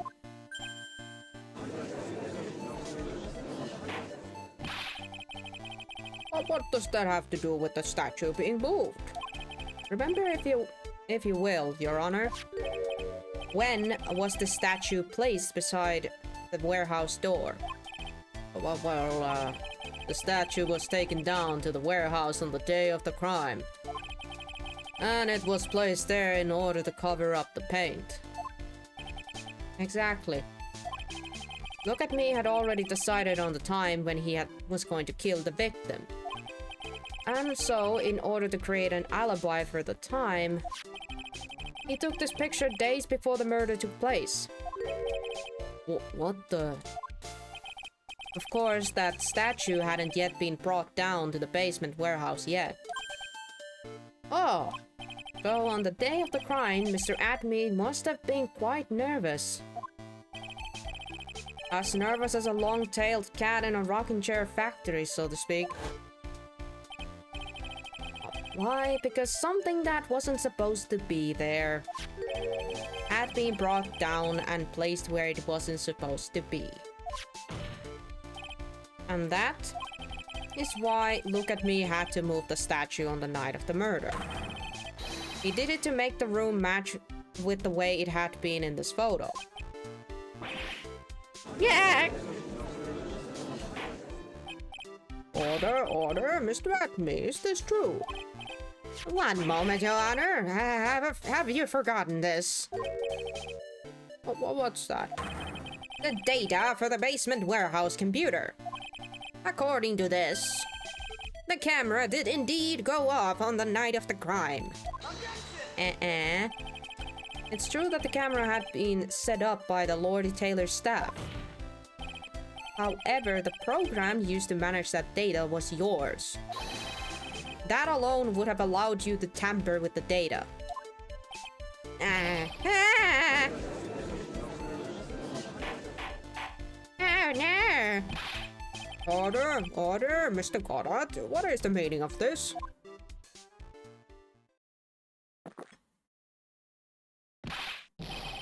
Goddard, I warned you about making me wait. Now put that coffee down. Put the cookie down. My 11th cup. I promised to drink no more than 17 during a trial. Which means I'm still good till the last drop. However, the defense has very good point. A good point? So what? We are all but travelers on the road of infinite points. I think he's got his point mixed up with his other points. So you say this photograph was taken ahead of time? And that the statue was moved in order to make it match? That's a very interesting idea. However, there's one point that can't be denied. Which is?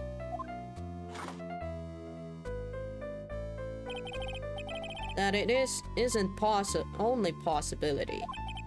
Men that are trapped by the chains of maybe can never react their dreams. Reach. That's very true. No way, don't fall for that, Your Honor.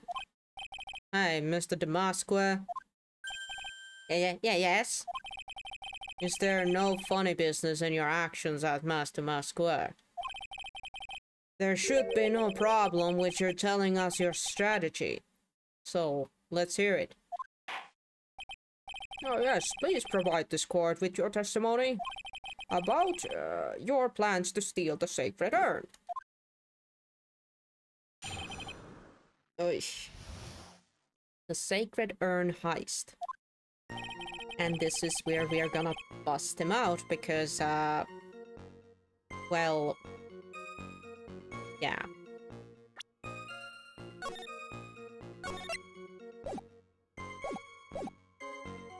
I first received the request from Lordy Taylor about 20 days ago. The urn was placed in the box of Anzravi. It was then sent to the warehouse. Hence, I was actually unable to see the urn for myself until the day of the crime. I knew it was an extremely valuable treasure, so I sent my card 10 days beforehand. I then handled the security by myself to ensure that my crime would go smoothly. At last, I held the urn in my hands for the first time at 1 AM on October 12th. That's pretty much all stuff we've heard from before, isn't it? Yeah, but we will find the truth behind the nugget of new information he gave. Witness, you're sure there are no mistakes this time? Zravi! I still don't know what he's saying there, and I'm probably pronouncing it wrong, but quite frankly, I don't care. Very well then, Mr. Wright, you may begin your cross-examination. Thank you.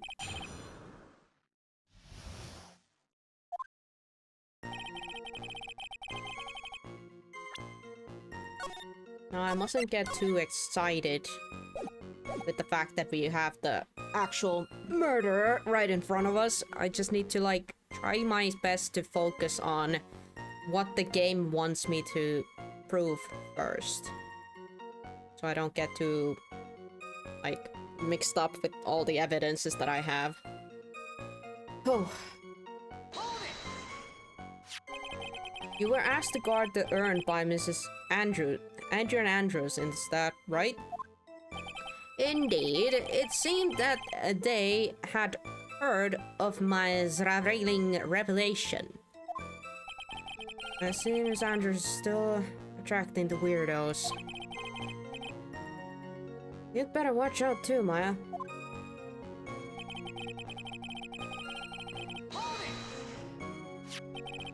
You mean this box? Yes, that pathetic box. Lady Andrews was especially taking with that urn. And she wouldn't let anyone enter the storeroom, not even me. Ah, interesting new tidbit.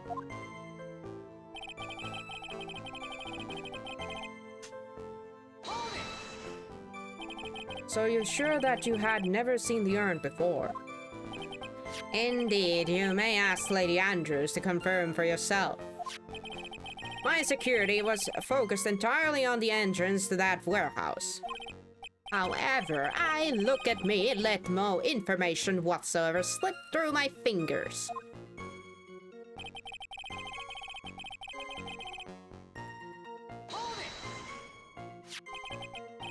You mean this calling card? That's right. That is, without a doubt, my calling card. I guess Mr. Delight didn't make this after all. Of course, because Admi knew about the emblem. Making this card authentic would have been child's play for him. I then handled the security, blah blah blah. Let's see what this says. And then no one entered the basement warehouse. Unfortunately, there were many different treasures being taken there. Thus, for a period of approximately 5 days, people were indeed going in and out of the warehouse.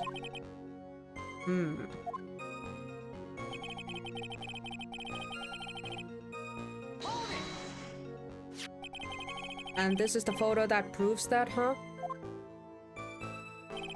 Indeed, to be honest, even if a photo was taken, I didn't think it would matter terribly much. Hey Nick, if this photo is fake, Detective Admin might have stolen the urn whenever this was taken. That's true. You know, he's been saying that he never saw the urn until that night. If we can prove that he's lying there, we can wrap this up and put a blow on him. I need to take a good hard look at the court record.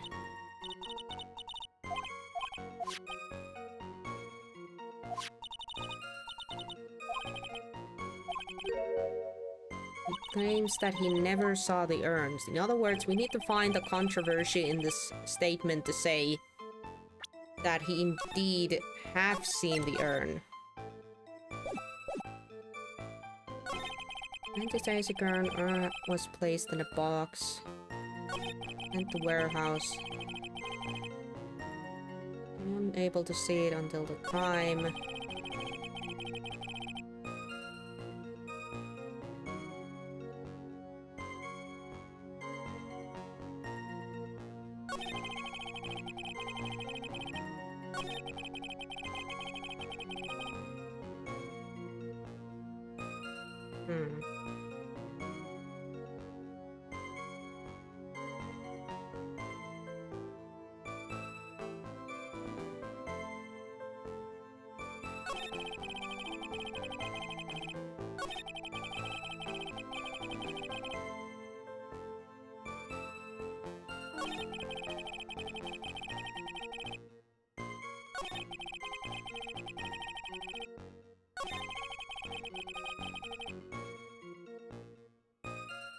Days ago.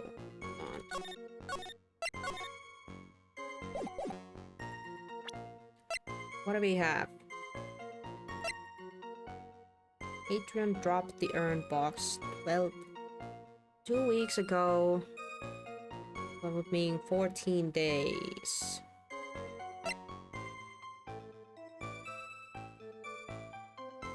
Huh? Oh, the accident with the urn happened 2 weeks beforehand.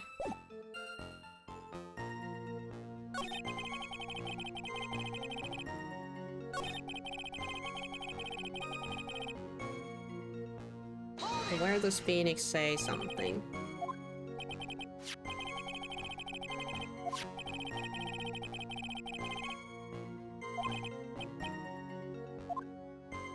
It's not that.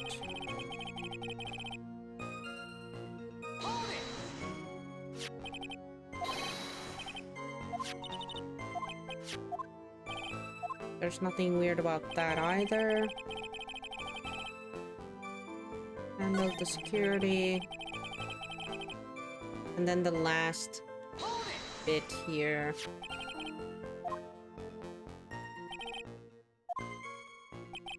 Oh, I could point out the...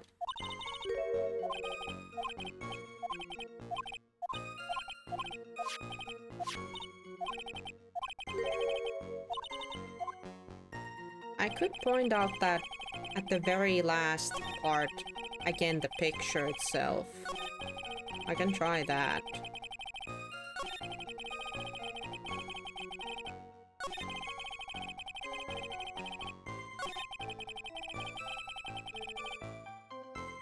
The last part here. I could showcase the crime photo again.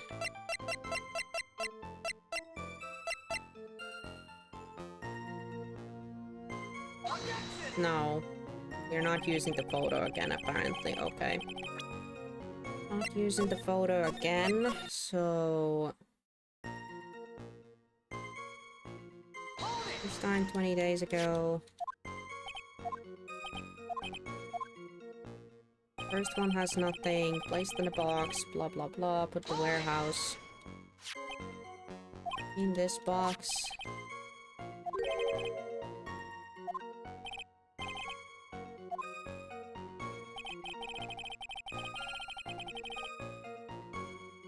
And then this snippet here.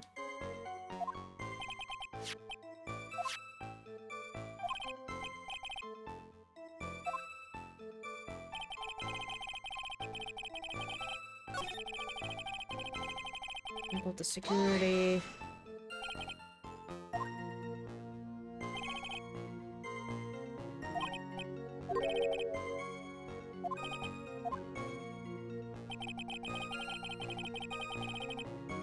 This is a tricky one. Hold on. What do we have like here?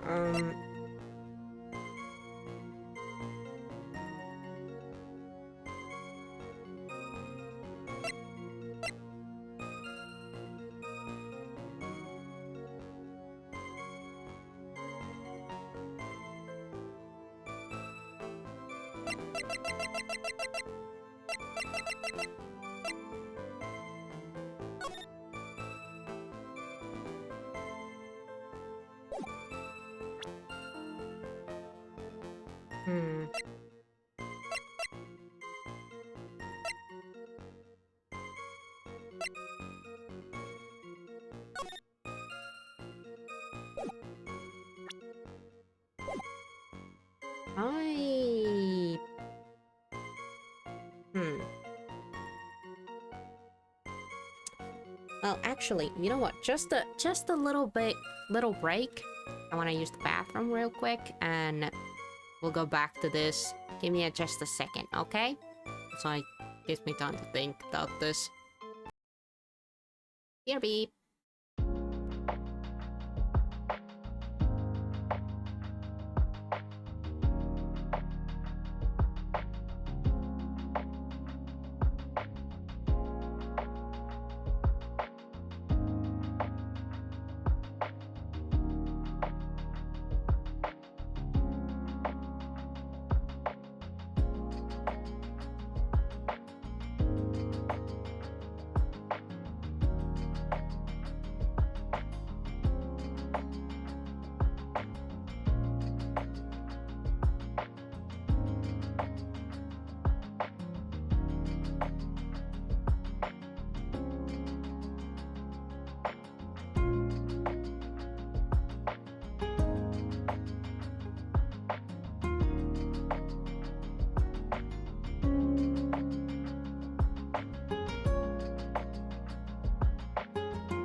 Okay, I'm back.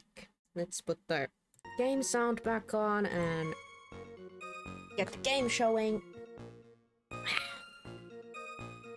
Alright then. Right on. I'm gonna get you, but I just need to...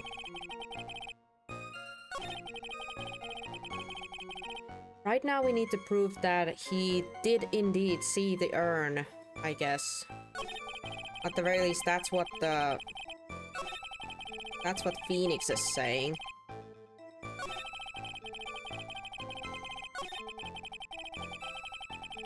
Like here at the last bit here.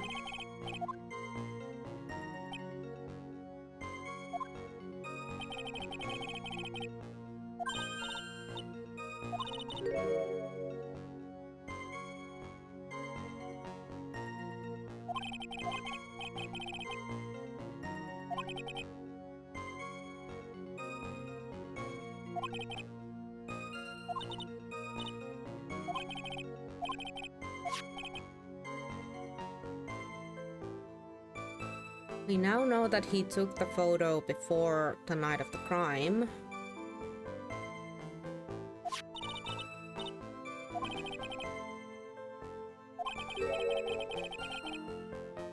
That he had never seen the urn before he stole it.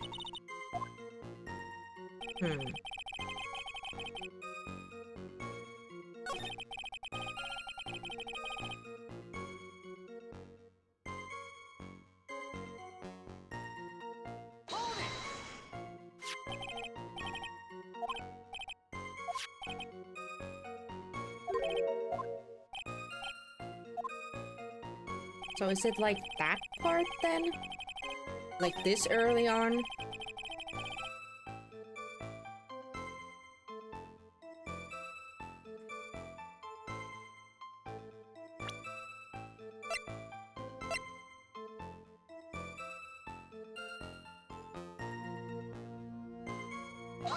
No. Damn it, it's not that part. Not that part, but it could be... Could be that evidence. Could be possibly that evidence, though. Urn was placed in a box in the warehouse. Since I was actually unable to see the urn myself on the day of the crime. Could it be this part, then? And this? Fuck. Nope. This is really annoying, because you're like... why do we have to prove that he saw the freaking thing?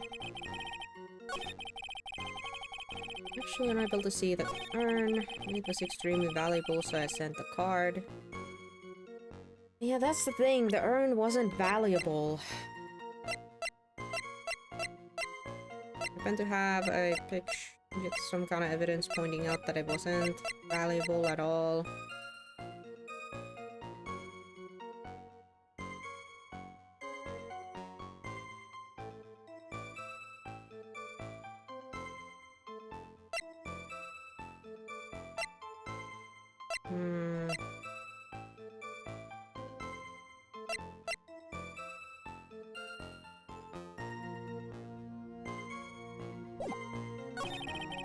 I just gotta find out what do I use here and where.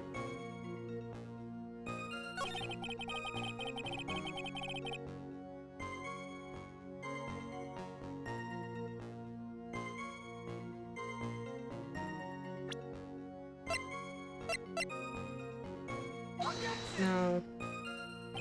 God dang it. I swear to God, I do not want to use a walkthrough here. This is just the second episode. My God, use your stinking pea brain. Reno, come on. You got this. Ah.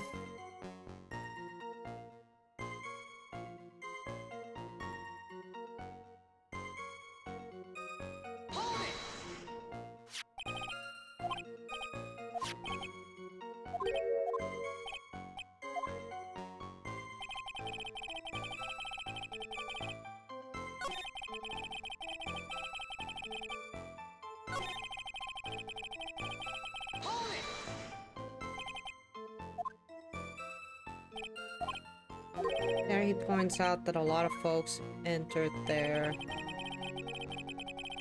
And then the very last statement.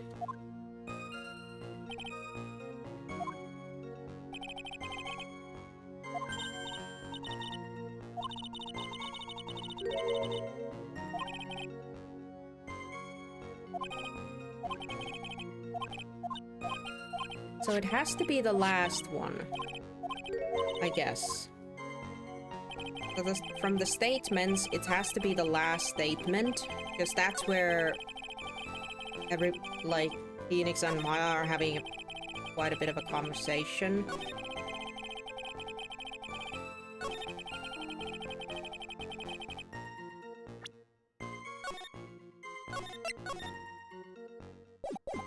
So let's start, I suppose, presenting shit here. Let's see, I'll present the box.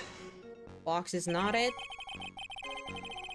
And yes, I do have to do it this kind of yucky way. I'm scum saving this part so right. And this, nope. Says absolutely nothing. And yes, last but not least, I can point out the urn itself.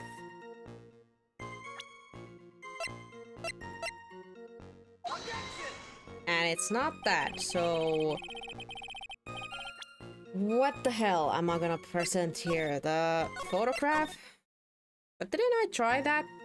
Like, the first thing I tried was the freaking photograph? Like this stupid thing? Yeah, it was. Okay, so...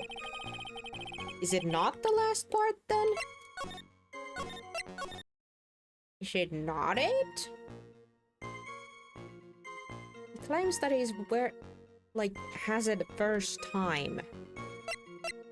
And none of these are the thing.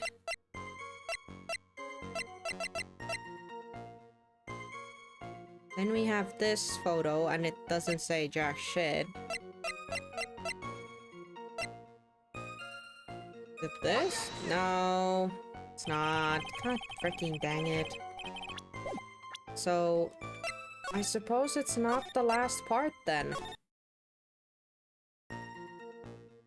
Fudge. 'Cause I don't know what else to show here.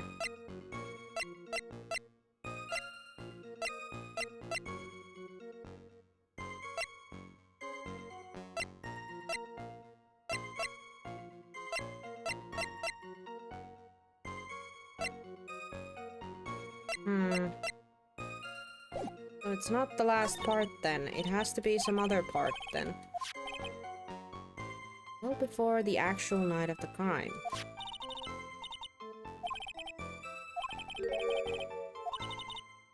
Never seen the urn before.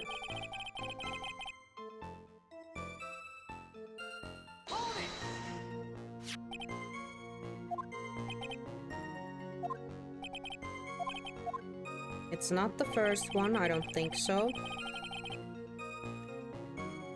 Urn was placed in a box, then sent to the warehouse. You mean this box?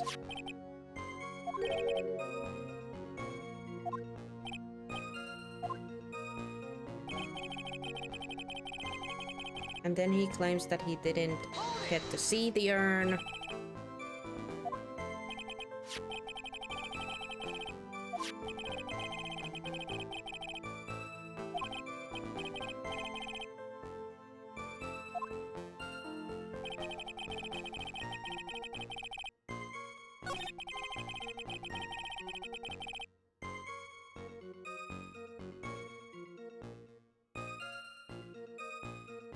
But that's the thing. Maybe it's...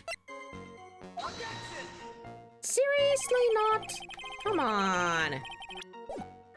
We must have seen it from the picture, so what the frick? Ugh.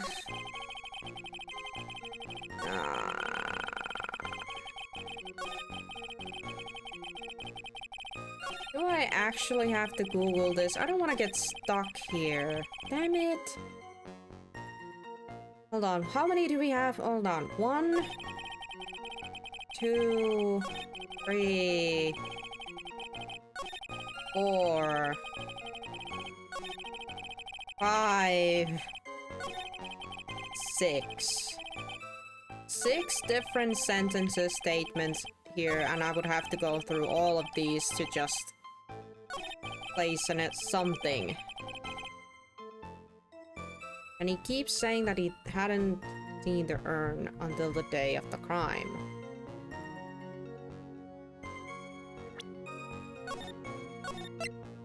I guess I need to clobber this sentence here, where he claims that he has not seen the urn himself until the day of the crime. And this exhibit poster did not matter. Oh, hey, Huff. What are you trying to prove? We are apparently trying to prove that he indeed saw the urn. That he saw the urn. So, I guess I'm kind of lost at where I'm supposed to present the thing. I tried everything at the last sentence here was, hold on, let me get to it. Yabba yabba yabba yabba yabba yabba. This last sentence here, where he claims that he held the urn in his hand, I presented a bunch of stuff there and nothing worked, so the next possible sentence is this, where he says, hence I was actually unable to see the urn for myself until the day of the crime. Guess this is the next possible one. And we know that Adrian broke the urn about 2 weeks ago. And this guy was hired 20 days ago. So 2 weeks is 14 days, right? So he was already hired by the time, and Adrian broke the urn about 14 days before the crime happened. And this guy claims that he sent the calling card 10 days before the heist. Which he also claims in that thing, but I'm like, oh, I'm so confused. My brain hurts. Eh. But here's the thing, this part was kept secret by Adrian. Because obviously she was ashamed that she had broken the darn thing. And we also know this fact from this photo, that this photo is fake. Look at Me has taken this photo way before the actual day of the crime, because how do we know? We know because the statue is not in this picture and the box itself is clean.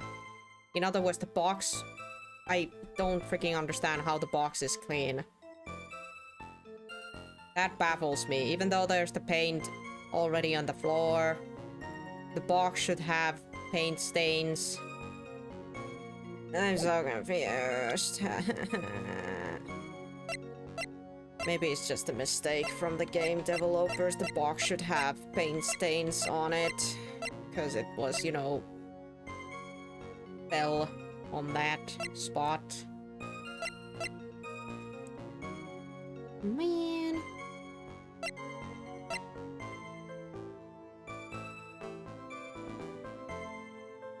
I was starting to think that maybe I should just present these things here, see what happens. But nope. I'm very much... If you guys end up noticing something, now is the time to say it, because my brain has fried up and I'm just here trying whatever at this point. Because I'm too stubborn. I don't want to look the walkthrough. This is just the second episode of the third installment of the series, so I don't want to look at the freaking thingy. Badge. Oh. Don't see it, Phoenix. I'm blind. I'm sorry, my dude.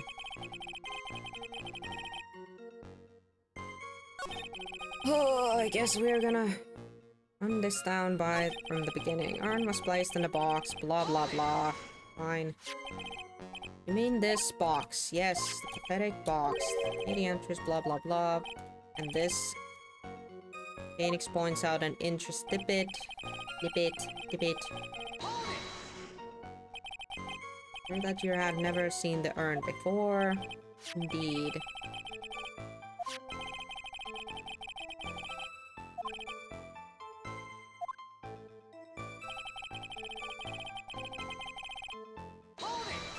Sent the card. You mean this card? That's right, that is without a doubt my calling card. Blah blah blah.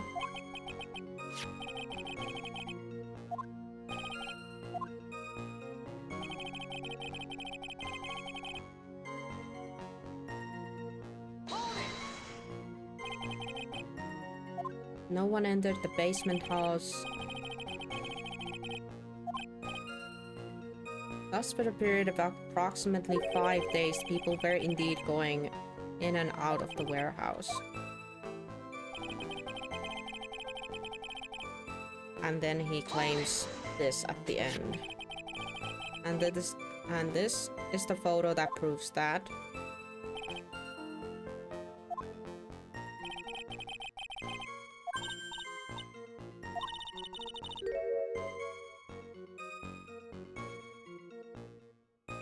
Whenever this was taken.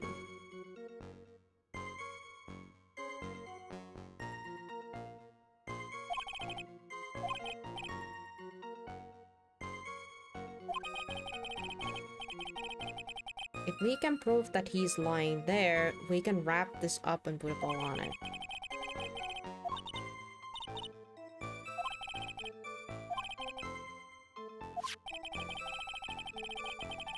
We need to prove that he took this photo well before the actual night of the crime. And there's one thing that Admi stated very clearly, that he had never seen the urn before he stole it. We need to prove that he's lying. So yeah, we basically need to prove that the guy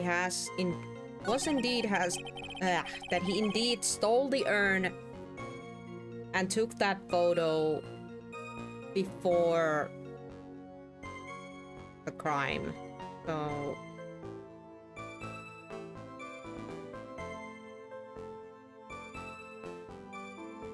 ugh. Man, I hate this. I'm too confused on what do I need to present here. Okay, hell, do I actually have to freaking... fine. Fine, I will. You got me, game. I need to research this. Da-da-da-da.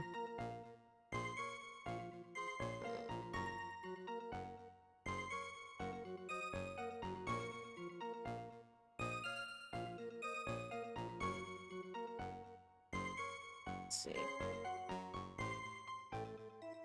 I can do it so you don't have to. Would you, Kisu? Thank you. Please do. Try not to spoil yourself too much with it.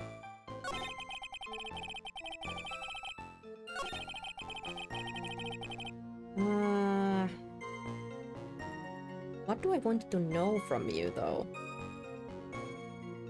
Oh, can you, Kisu, tell me what evidence I need to use here?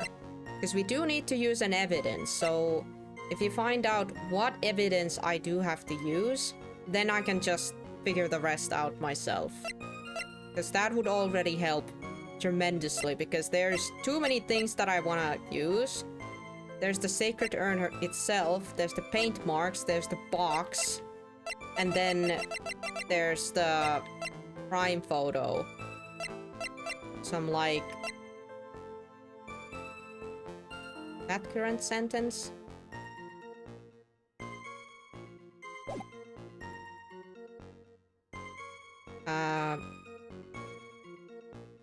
That current sentence? What do you mean by that? Because I was like, can you tell me what evidence I have to use? And I can figure out where I need to use it. And never mind, go on. Like, what evidence do I need? Which evidence I need here that will trigger it? Calling card. Really? Really? This thing? Wow. Okay. Until the day of the card, extremely valuable dessert, and then he claims about that. Wow, seriously? I was way off then. What? Oh my god, the game is thinking too much from me. This thing? Really? I'm sorry, this baffles me right now. What? Why did we have to show that right now? Well, I guess Phoenix is about to tell me. Mr. Atme, if you really are Master Mask Square, then you also wrote this calling card, correct? Thank you, Kizu. But of course! Is there a problem with the calling card? Allow me to read a passage from the calling card that Master Mask Square has written. Take a good care of that speckled urn. Eh? That speckled urn. It said that? I'm sorry. I forgot completely what the freaking card said. Did it actually say that?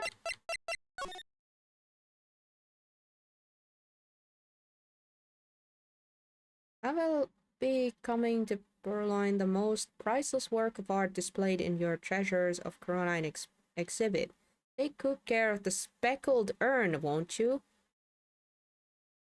Ah! Ha! Well, that would have helped my poor bee brain for a lot, because, yeah, how the fuck did he know that I was speckled? If he had never seen the darn thing. Because, it certainly wasn't speckled when, it was presented in the photograph of the advertisement. Okay, makes sense now. I made it make sense for myself. Good job, me. Yay. Take good care of the speckled urn. Now the speckled here surely refers to this pink pattern on the sacred urn. Oh yes, that is true, but so what?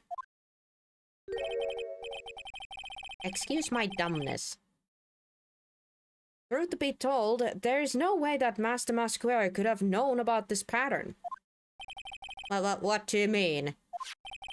This pink spotted pattern on the urn is actually nothing more than a paint stains. Paint stains? And these stains did not appear until after the urn had been taken to Lordy Taylor. I wouldn't have gotten it either. I mean, kinda my fault for not reading the card text out loud today to kind of remind myself. That's kind of the point when I do these, when I read all the evidences at the beginning of the stream, if we have acquired evidences and such, because that is the point, you know, the whole point to remind myself what I have in my arsenal. But I guess I had, like, too many things already, and I guess I thought that I wasn't gonna even use the calling card anymore, because it had already been used. Wait, hold on, was it? Oh wait, I might have gaslighted myself there. We might have not even used the card. We've had the card, but we might have not ever used it as an evidence. And every piece of evidence is gonna be used at some point. That is like one of the rules in this game. So maybe I gaslit myself, thinking that I had already used it. Dang. Okay, never mind. Let's continue.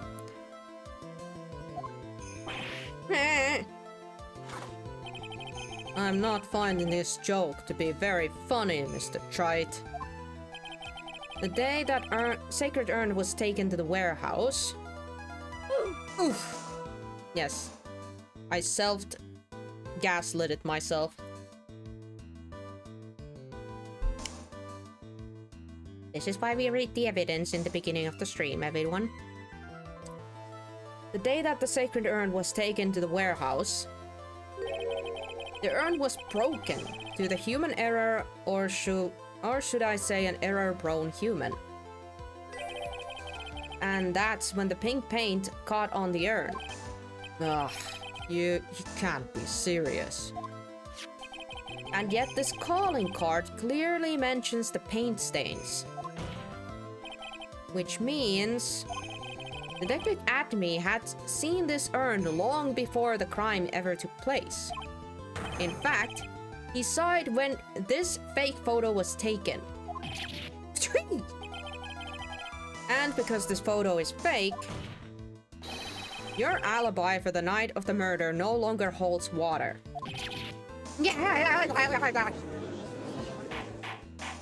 What even are these noises this man is making?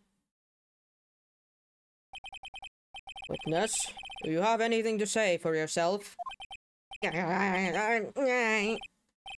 Alright, that's it. He's broken. I don't think it's over yet, Phoenix. Nick?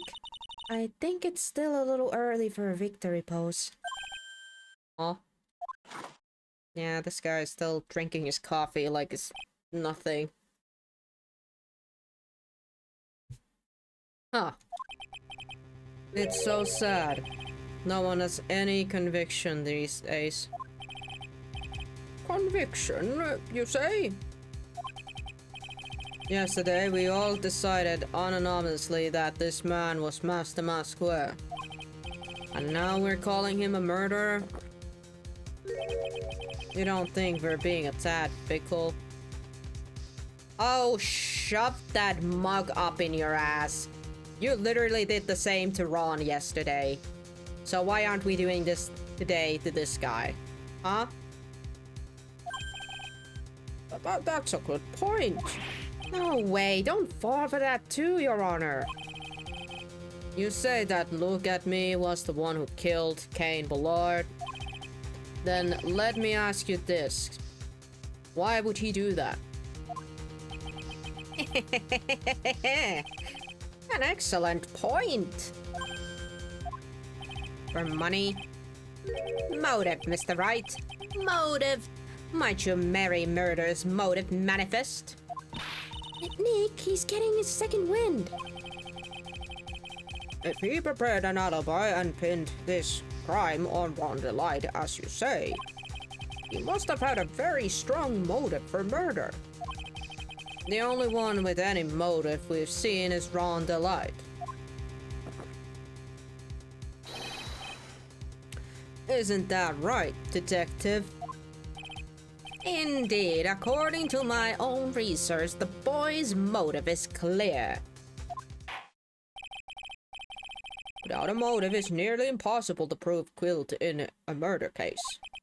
Now then, maybe you can enlighten us as to what the defendant's motives were. So I don't have to do that again. I'd be honored to, Sir Old-Timer. They're doing everything they can to make Ron look suspicious. Despite our lack of hard information, this may be our only chance.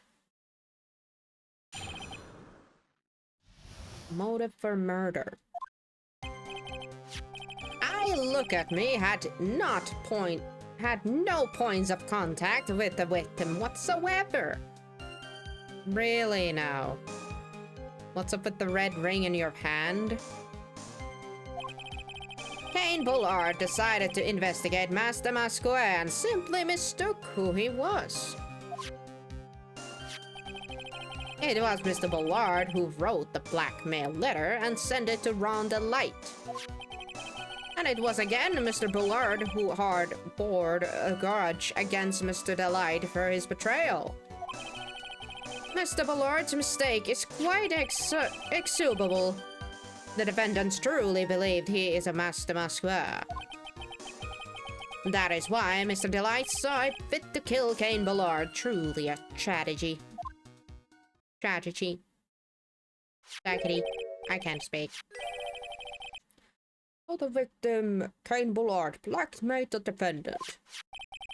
This is the blackmail letter found in the defendant's apartment. A handwritten test confirms that Mr. Ballard was indeed the one who wrote the letter. Wow, they actually figured that out. Neat. What? Right, so that got updated. Found in Ron Delight's room, written by Ballard. Very well, Mr. Wright. Begin your cross-examination. Alrighty then. Motive for murder. And now we got the intense music.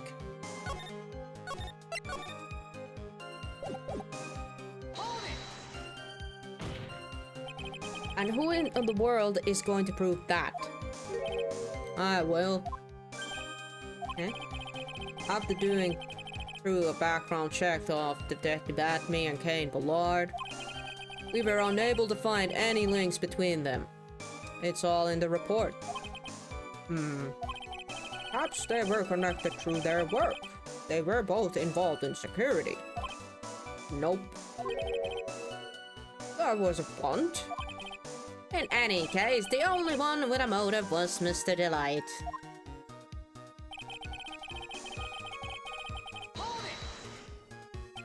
Mistook. That's right, mistook. From the Old Norse mistaken meaning to taken an error. What the fuck? That wasn't what I meant. Just who did the victim mistake Master Masquer to be? Why, the answer is obvious. And Ron Delight, of course. Or I'd like to wipe that smug look off his guy's face. That's harder. Why would the victim mistake the defendant for Master Masquer? Don't you already know that? Zrabi, take a look at this newspaper. Oh, that's the famous deer of Emanon, the magnificent jewel. That photo took a magnificent detective as well, doesn't it not? Furthermore, it also shows the ugly guard, namely the defendant. Ugly? My guy! You know what? I'm gonna defend. Ron is not an ugly-looking guy. What the frick? Well, to be honest, if he has to look at his own face every morning, then I guess his beauty standards most likely must have changed into thinking that he looks pretty and Ron looks ugly, so I guess that would make sense, but... Ugh. Wow. The defendant? The victim clearly misread the article, and Zarabi, he got the wrong impression. The impression that this ugly security guard was in fact Master Masquer. I see. That's an unusually responsible deduction.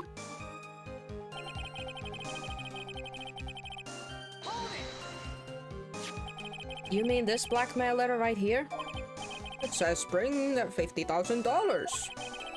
And the handwritten is without a doubt the victim's? There is no mistaken. We have an official report to prove it. But I don't see an addressee on this letter anywhere. An addressee? This letter was discovered in Ron Delight's apartment. And Mr. Delight did show up at the designated place and time. The fact that there is no address is irrelevant. I feel like...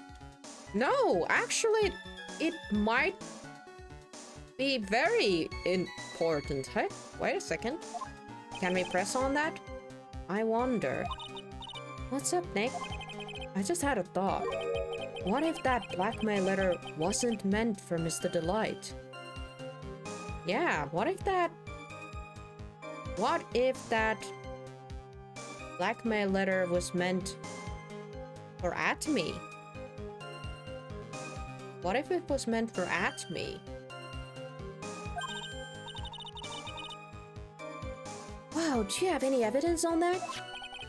For some reason, I just can't shake the feeling that there's something not quite right about this blackmail letter. Well, everyone, are you quite satisfied?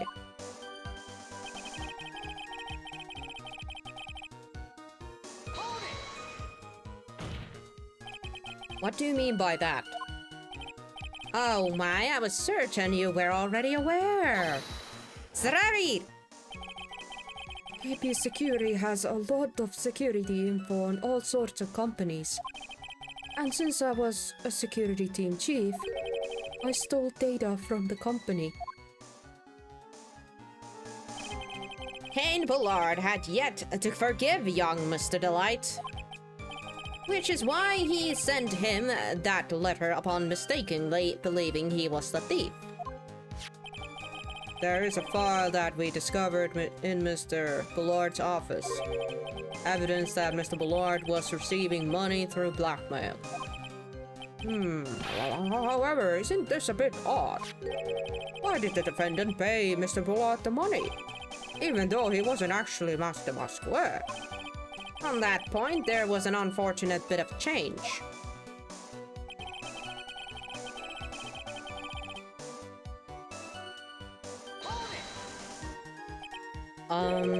Do you really think that story's going to hold up? That assertion is not merely my own, I'm afraid. What do you mean? I have here a memo from Ron Delight's wife, Desiree Delight. Huh? New piece of evidence? Ronnie thinks he's Master Masquer. Don't you feel sorry for him? Please don't think too badly of him. Huh. Well, Mr. Trud. Ugh. Was he trying to act like Mrs. Delight just now? Oh. Was he doing like a fake female voice or something? My bad. I didn't read the room. I thought it was actually pretty convincing. Sorry, Maya. I don't think it was.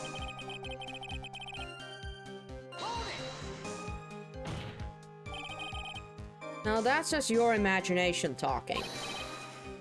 Now, sir lawyer, I'm always afraid imagination isn't the right word for it. This is deduction, the result of carefully applying reasoning. Can we hear the careful reasoning for ourselves? It's a long story and better saved for another time. Very well, another time. Oh, so-called long stories aren't usually all that long. At least not in my experience. So you're going to try to connect Detective Acme to Mr. Bullard, right? Yeah, that's right. Hopefully I won't require surgery either. In that case, you'll have to talk about the blackmail. That's true. Was that blackmail letter really intended for Ron? Since we don't have enough information, you should press him for more testimony. Maybe I'll be able to shake some contradictions loose that way. In other words, we're gonna press him a little bit more and see if he has to change his testimony.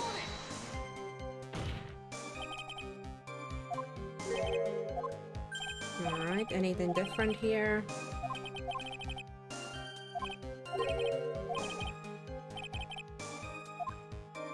Nothing new there.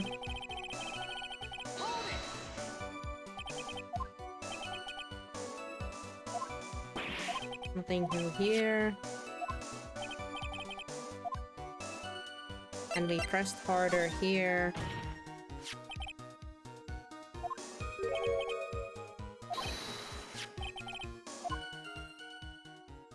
And we press here about the photo here.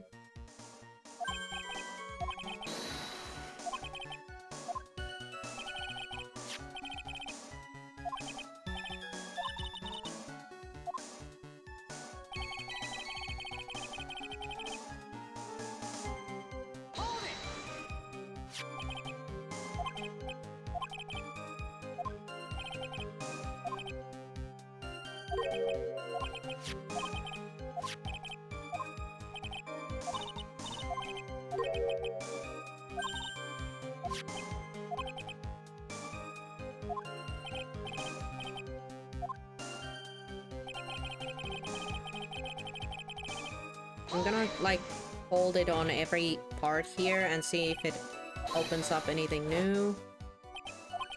And if it doesn't, then we're gonna start shoving this blackmail letter everywhere, I guess.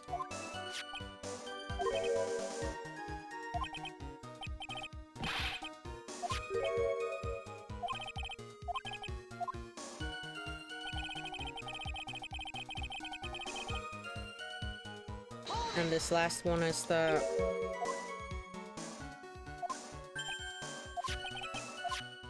And there he's gonna go.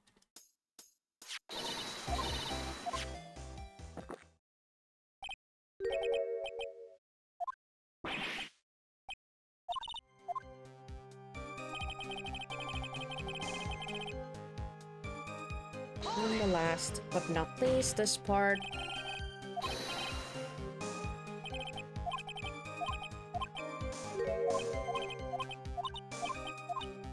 Alright.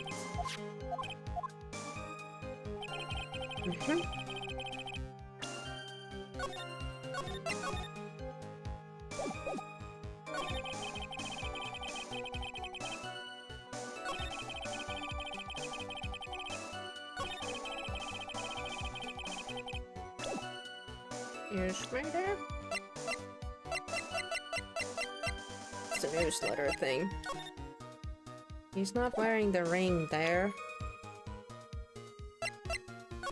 This thing has Chair of Emonon, Crown of Angora, left hand of Hades.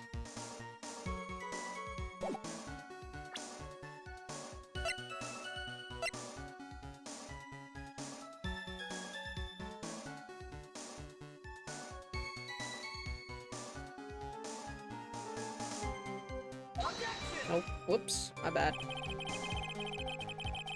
My bad. Not that, not that. Don't get ahead of yourself. Getting ahead of myself there. Investigate must be something still was.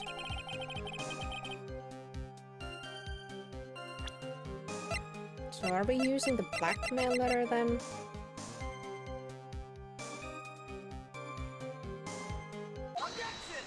Oh, we are. Okay. Mind if I ask you a few questions, Detective Acme? Well, just a few. I guess it's all right. When you said that this letter was addressed to Ron Delight, I couldn't help but notice one major contradiction. Quickly read this. If you don't want your true identity revealed to the world, come to KP Security 1 AM on October, blah blah blah. If you don't, I'll take that red diamond you received the other day instead. Okay. There we go. There we go. There it is. Okay. Contradiction? I don't know where walking contradictions like you get off saying things like that. You're the one to talk.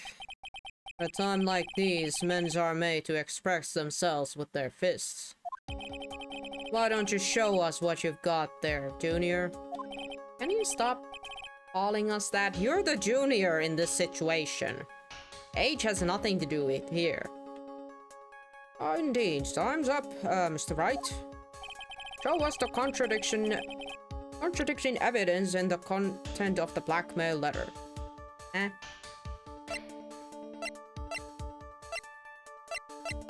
Huh?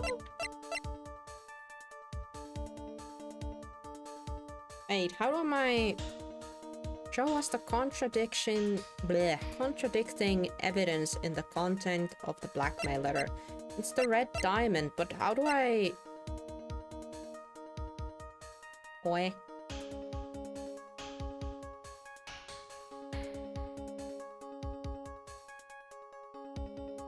My brain hurty.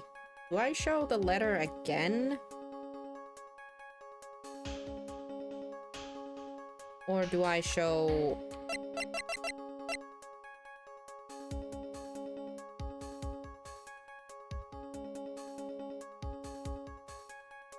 The money versus the value of the money.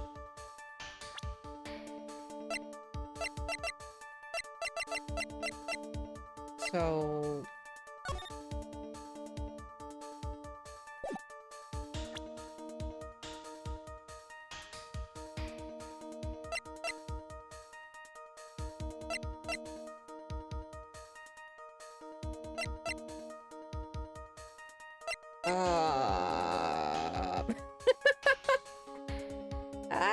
Kirottu luettu ymmärtäminen! Oi!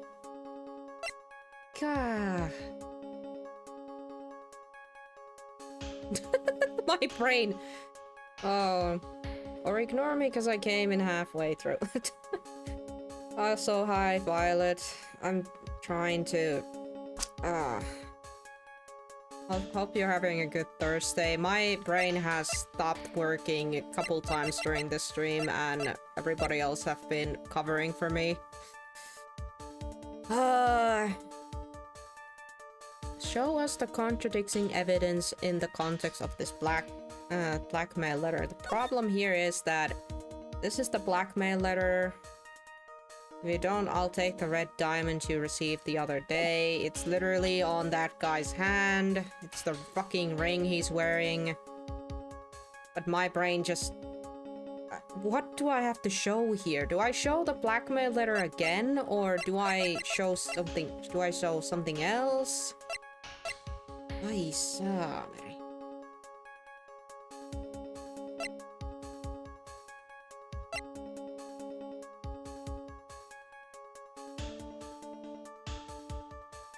It looks like it might be a good Thursday, but I won't hold my breath. Well, let's hope it turns out good. Shall we? My brain goes bye-bye! I don't know what I'm doing. Whee! The letter itself. Okay. Huh? No, wait, seriously? Oh, I'm getting... Boom. Ouch. Owie. I took a punch there. I do not want to take a punch there.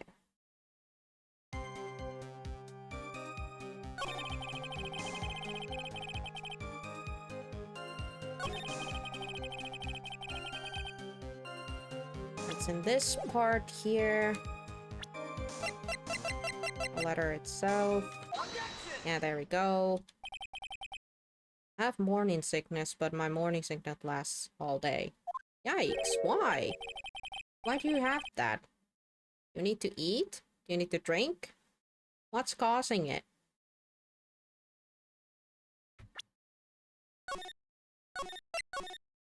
There we go. Ah, pregnant. Okay. Okay. That is unfortunate then. There is a bit of a... Congrats, Violet. Alright, that's what you're supposed to say. Yeah, congrats. Congratulations for being pregnant. But I was just saying about the morning sickness. Could I do remember a friend few years back was also pregnant and also said that the morning sickness was not a fun experience. So that's why I was saying sorry to hear that you're having one of those. So yeah. But try to drink, try to eat something. Sometimes it might help. Nothing I can do to stop mine. I have to just ride it out until about months 4 and 5. Aw. Well, let's hope it gets a little bit easier over time. Either that or you just become more powerful and just start to withstand it or something. I don't know. I really can't say. Don't have my own experience, nor I ever want to have, but I know plenty of friends who've been through the pregnancy stuff, so yeah. Hope everything goes well. The world would not be able to handle me more powerful. Yeah, but it would be kind of cool to... It's like you would acquire a new skill.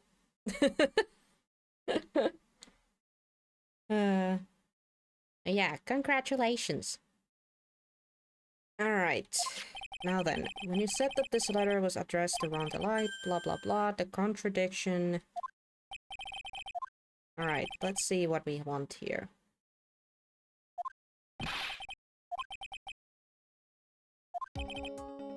Why don't you show us what you got here? Alright, let's see.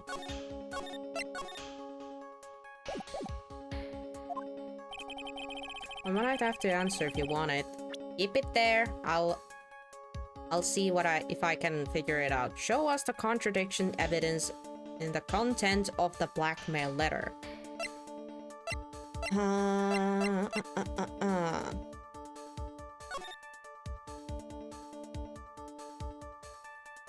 I also noticed that there is no address on it. It doesn't say the name who addressed it to, and it was found someone else, right?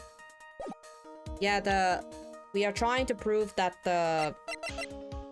this blackmail letter over here, because it was found in Ron's room, but it doesn't have the address. So it's not addressed to Ron directly. It was written by the victim Bullard, but we are now trying to prove that this letter was actually addressed to our pal over here?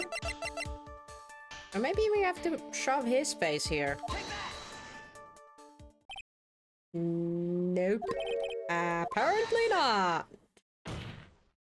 Apparently that is not the case. That is not the case. Alright, hit me, Kisu. We have been stuck in this place for too long. What do I have to shove in this guy's face? Contradiction. It wasn't the blackmail letter itself. It wasn't at me's face, so... Is it the newsletter article? Newsletter article or Kane's list? Newspaper clip, okay. So I was gonna do that next, so... Thank you!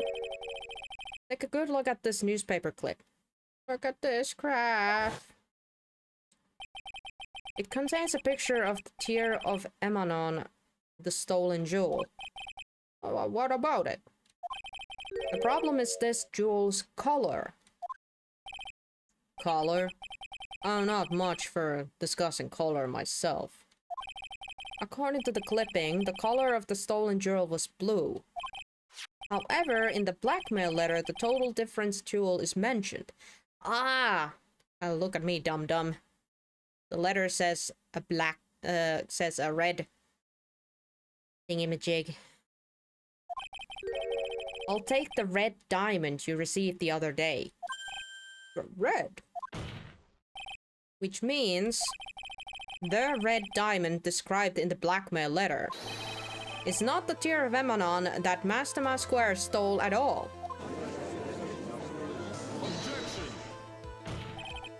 And your point is, Mr. Tride? So you're trying to say that this blackmail letter was indeed for someone else? That is what you're trying to say, right, Tride? That is what you're trying to say, right, Mr. Wright? God damn it, Maya, shut up. Yes, yes indeed. This is who Kane Bullard was actually blackmailing.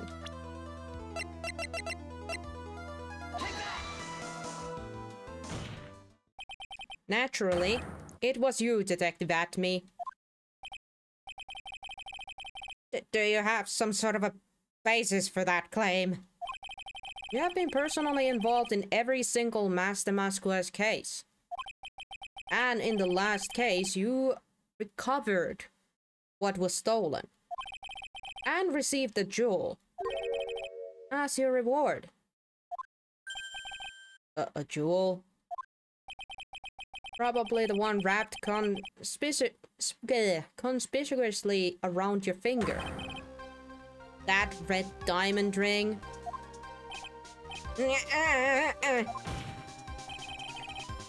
That is the diamond referred in the letter. Which means that Kane Bullard wrote that letter in order to blackmail you.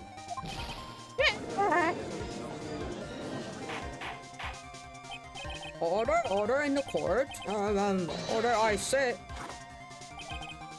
It seems you've gone too far with your childish pranks, Mr. Tride.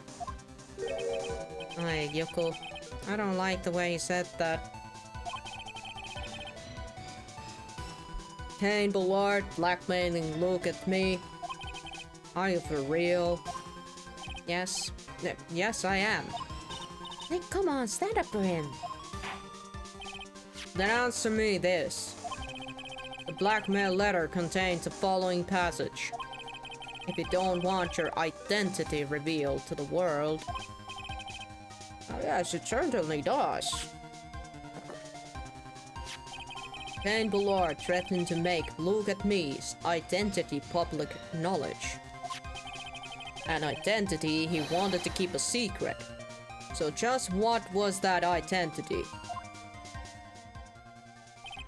Adney killed Kane Bullard because he was afraid of his secret becoming known. What was that identity he wanted to keep secret? This is what it all comes down to, Nick. Aye.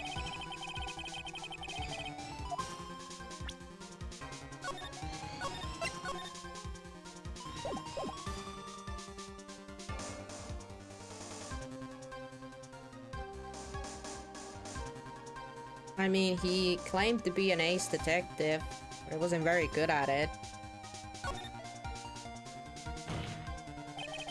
Look at me, was an ace detective. Thank you for the kind introduction. I am Look at Me, Ace Detective. One embodied a nefarious forces of darkness, and the other an angelic cherub of light. I'm completely lost. Someone get me a translator. But anyway... Oh, what? Fuck. Okay, I guess he...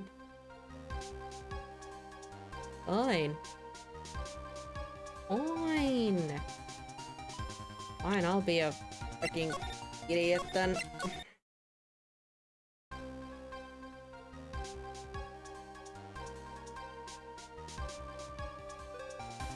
Oh, you don't know this, Violet, but Ron Delight is actually Master Masquer. So, I guess a blackmailer?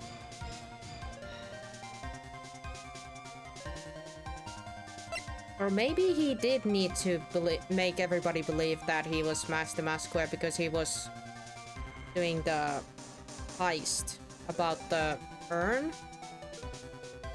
No, wait, but that doesn't make... No, whatever, let's go with that for now.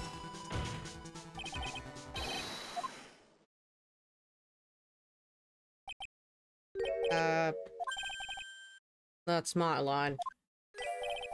What's supposed to mean? That's my line too. Listen up, you. This is what you've been saying up until this point in time. The witness pretended to be Master Masquer in order to pin the murder on the defendant. In which case, you'll want to insist up to... and beyond the day you die, that Ron DeLise was in fact Master Masquer. Yeah, figured. So in other words, the answer is blackmailer. That's the thing. But I guess I humored blackmailer. Look at me was a blackmailer. There we go. Yeah, we got him. Hey, no, isn't that a little different from what you've been saying? You said that Kane Bullard was the one blackmailing Look at Me. And you're saying that Adme was blackmailing someone else on top of that. I have to admit, that does sound a little odd. It's not odd. It's the only thing that makes any sense. Kane Bullard was blackmailing Look at Me. But Ron Delight was also being blackmailed by certain someone. So did you start receiving blackmail letters after this incident? Yes, just a few days after the Tear of Emanon heist. So wait a minute. Hold on. Was the person behind the plans then at me? Was he the one actually doing the plans and using Ron? What? Hold on. I guess it was. Oh yeah, because he wasn't a detective, so maybe he did actually find the costume in the trash and put two and two together that Ron is the culprit of the theft. So then he started like using the guy, and then he also like used Kane as the one who was selling everything onward or something like that.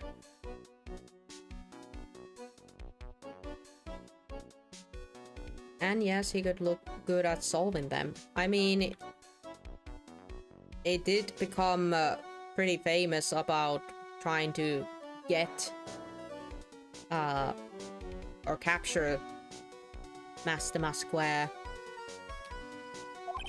Yeah. Detailed plans. In which case, that would mean that Ron Delight was actually Master Masquer. That is what we are claiming. Someone else came up with these plans and had Mr. Delight steal his targets for him. And that someone was none other than Look at Me. Ah, there we go. Silence! Now I see. It's all becoming clear. What is? When you were in the grade school, you received the same report card every day. Careless with the tendency of jumping to conclusions. Am I wrong? How did you... You say that I Look at Me was blackmailing Ron Delight? In which case, I would naturally know all about his relations to the Masquer. Oh boy. Whoops. Can I actually save? There we go. Well, yes. Ron Delight started receiving plans from his second crime onward, correct? Which means I learned of his identity when they committed the first crime. Good point. You certainly wouldn't have blackmailed him otherwise. In that case, let's see some hot, bitter evidence. During the first crime, how did Look at Me know that Ron Delight was Master Masquer?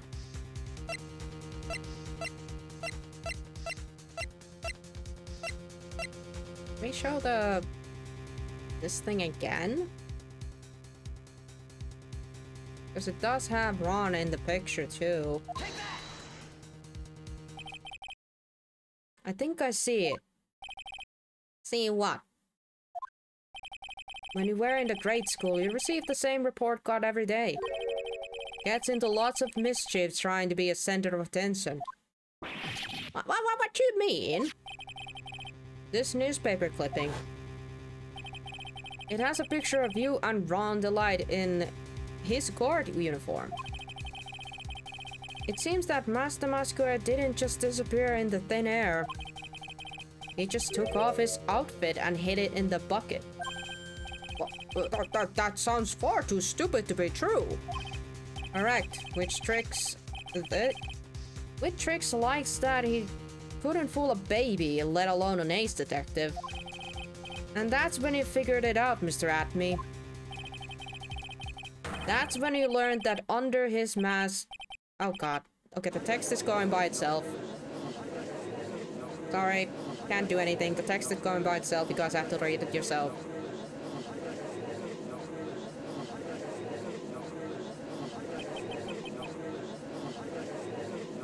Can I play the game now, game? Okay. Why, you... How dare you expose me like that?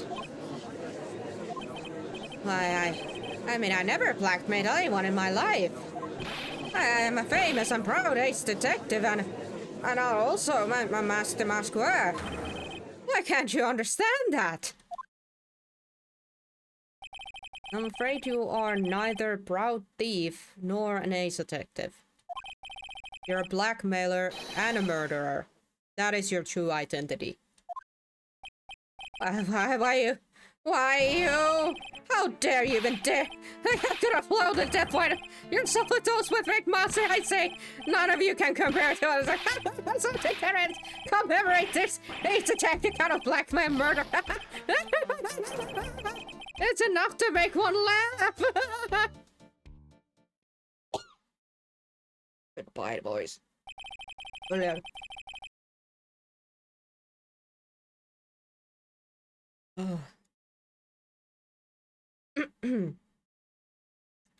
Would seem we finally arrived at the real answer. That was quite a performance by Mr. Atme. And by my throat. Bailiff, please prepare the cell for Mr. Atme. Objection! Mitä vielä? Stop! Godot? Stop! The hammer that strikes too fast has no time to aim. Drink! Drink! Drink! Oh, thank you for the hydration, Huff.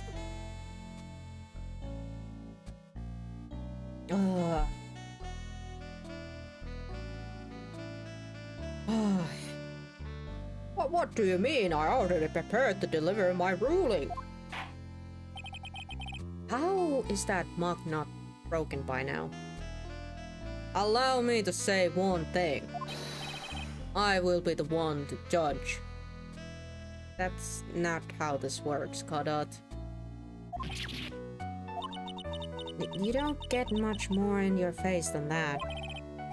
It appears that your claws weren't quite sharp enough, Mr. Tried. What do you mean? It's true that you've proven a lot of things. Things like Look at Me was a filthy blackmailer. And that he wasn't at Lordy Taylor's the night of the murder. That's right, that's why he's the one who killed Mr. Bull. But there's still one thing you have yet to prove. What's that? Yeah, what? Motive? What? Just because he wasn't at the warehouse doesn't mean he was at the murder scene. Therefore, if you can't prove that this pitiful excuse for a man was at KP security, then I don't see how verdict can be delivered. No way. So now we gotta prove that this idiot was there. Order in the court. Well, Mr. Wright. This is it. This is the final round. I've got to prove that Atme was at the Bullard's office on that night.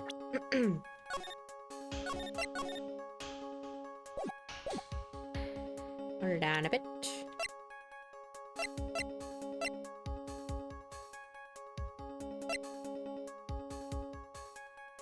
I guess it's the buzzer. Could be a proof. The buzzer went off. Someone with the gloves pressed it, I guess.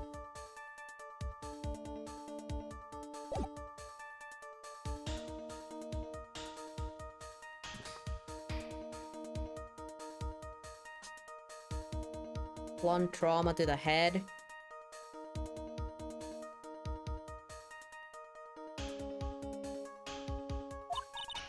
But can you really prove that? That's long enough, Mr. Tried. I want to hear your answer. That night, Look at Me was at the KP security and the defense... I have to prove it. The defense can prove it. With evidence. Are you sure? Huh. Don't you worry, I'll watch over you. As you break down and fall to pieces. Very well then, let's see this proof. Proof that Look at Me was at the KP security that night.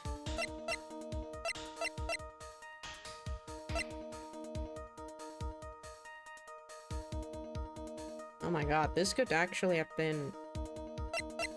Yeah.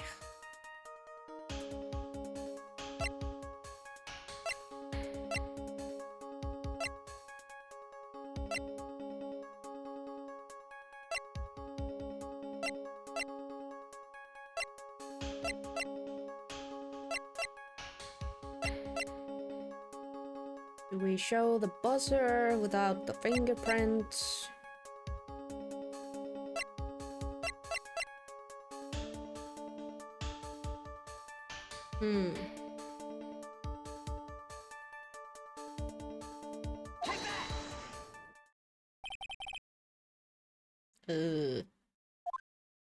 No.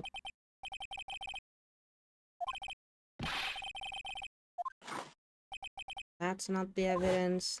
There goes the coffee mark on my face. Ow. Ouchie.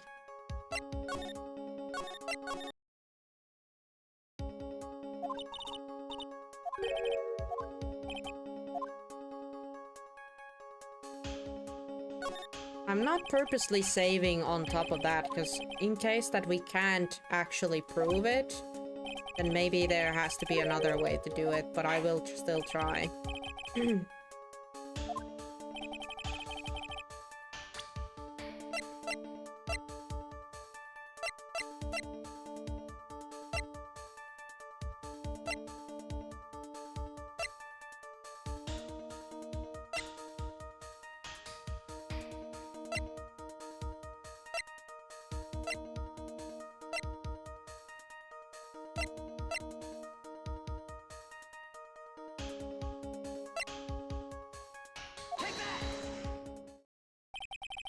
No, that's not it either.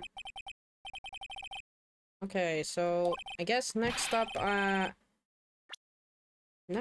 will try to say that I can't prove it.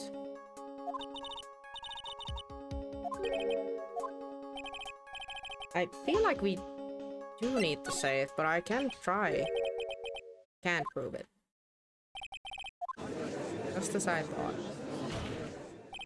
But if we hear more of Detective Atmy's testimony... Oh? Unfortunately, that's as far as you go, Mr. Tride. What do you mean? I won't allow any more testimony, that's what I mean. What? Have you forgotten? Look at me is here after we interrupted his own trial. And you have failed to prove that he committed a murder. I think it's time for this witness to return to his own trial and face his guilty verdict as Master Masquer. No. Well now, Mr. Lawyer, it seems that the love wins out in the end after all. I am the ace detective as well as Master Masquer. My verdict will verify that. Just as Ron Delight will verify that he is the true murderer. I declare that with the full force of my ace detectiveness. So, did I lose?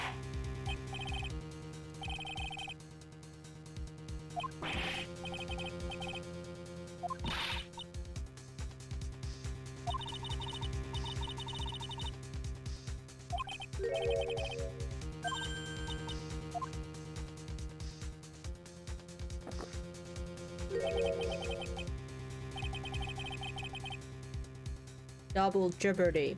One of the basic rules of any court law. Double jeopardy? Should the defendant be tried and found innocent in a court, that defendant cannot be tried again for the same crime. This is fundamental rule of all courts. And it applies to this witness as much as it applies to anyone else. Mr. Atmy will be found guilty in a matter of minutes. Guilty as Master Masquer, which means will be innocent as far as the murder of Cain Bullard is concerned. No way! The fact that you were unable to prove Mr. Atmy's guilt of the crime here means that he will never again be tried as Cain Bullard's murderer. So we lost?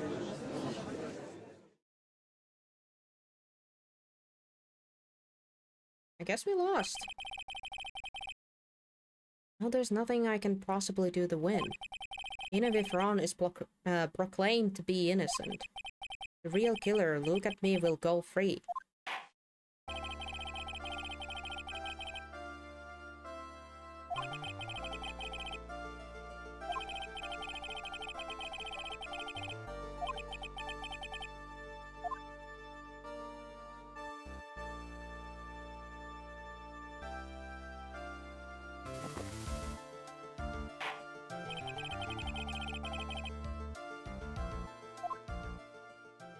guess I lost. Huh? Wait. Was I supposed to do this? I think I see it. Huh? Speaking. Your Honor, when you were a child, this is what was on your report card every day. Has poor hearing and often makes mistakes as a result. How did you... Is it Mia? Please be Mia. Help. Phoenix, raise your head up high. Have you forgotten what I used to tell you? Yeah, it's Mia. A lawyer is someone who smiles no matter how bad things get. That voice? No way. Sup, Mia? Why do I think Mia literally like possessed Maya? Cause we're like, oh my god, let me in, girl. I need to speak. Long time no see, Phoenix. Mia? Thank you. This is the true power of the Quran channeling technique. No, this is the power of Ghost Mia. I know that it's really Maya who's standing before me, but right now she's my mentor, Mia Fey. Now, let's do this. But there's nothing more we can do, Mia. Without any more testimony, I can't cross-examine. Not yet. The testimony's not over yet. What do you mean? Your Honor! Just now you said something very interesting. You have cross-examined every statement that witness has made here today. Yes, that's true, but... Unfortunately, Your Honor, you're forgetting something. Earlier, after the last cross-examination, this witness made a number of remarks. Well now, Sir Lawyer, it seems that love wins out in the end after all. I am the ace detective as well as Master Masque. My verdict will verify that. Just as Ron the Lights will verify that he is the true murderer. I declare that with the full force of my ace detectiveness. Yes, but their comments appear to have no importance whatsoever. Very well, then we shall prove their importance via cross-examination. At any rate, as long as the witness has made these remarks, we, the defense, assert our right to question them. Is that all right with you, prosecutor? Something the matter, Mr. Corot? Nothing. Oh, so lawyer, it looks like you're one step too late. If you think such falsehood will do anything to me, look at... Let's hear it. Huh? It's true that the witness made some remarks. So then, let's hear this last bit of cross-examination. Mr. Carrot, what are you... Very well then, Mr. Look at me. I'm going to allow the defense to cross-examine your earlier remarks. The defense would like to hear why you declared the defendant to be the true murderer. So please, give us one last bit of testimony. Phoenix, this is it. This is our absolute last chance. Yes, Chief. Aye, ma'am. I mean, miss. I mean, I get nervous.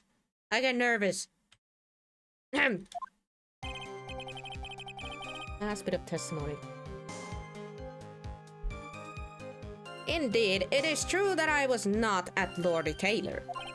I had to leave to see about another vitality important job requested. I had known about the date beforehand, so I had this photograph redyed. My brilliant deduction was what informed me that the true culprit was Ron Delight. And thanks to the key card and the wallet, I was abundantly clear that he was there. I'll remember to save. I will. I was also able to make a deduction from the buzzer, which only sounded once. The button did not have any fingerprints on it. Why? The victim would have left prints if he sounded it, which means the killer sounded it. Mr. Delight was wearing his Master Masque's outfit, which is why he left no prints. And the blackmail letter, the victim likely just mistook the color of the jewel. Zarabi! Therefore, all the evidence points to that poor boy. This testimony actually seems to hold up pretty well. The witness earlier remarks do not appear to have been hastily prepared. All of these points have been explained and none of them seem to contradict anything. But of course. But how did you know about the emergency buzzer? The police investigation documents went directly through me. Nuh-uh. No, they did not. Because we got that piece of information strictly from Buzz. Butch himself. And he lied so bad about it. So, yeah. And I always look over all the documents. It's elementary, sir, lawyer.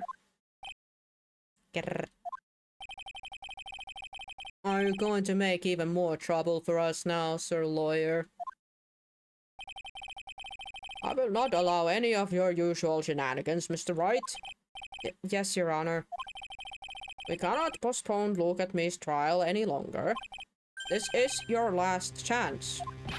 Hang on a sec, just one chance? Here we go. Huh. It seems that the party is about to begin. Well, Phoenix, there isn't any evidence that contradicts with that testimony. So it would seem... What do you mean, so it would seem?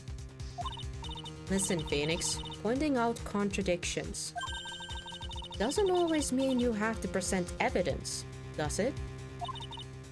At any rate, this is our last chance. If you can't point out the case-breaking contradiction, you lose. That's all there is to it.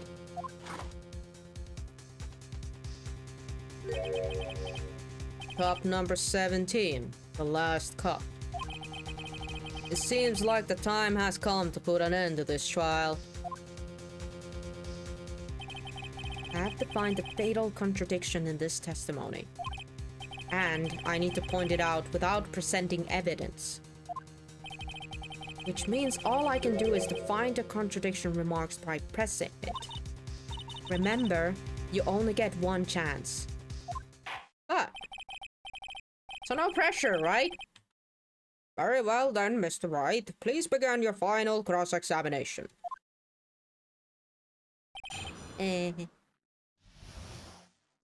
Last testimony. So what? I only get to press once? The only remark that hasn't made sense was the one about love winning out, but It's true that I was not at Lori Taylor's. I had to leave to see about another vitally important job request. I had known about the date beforehand, so I had this photograph with it. The deduction was informed me that the true culprit was Ron.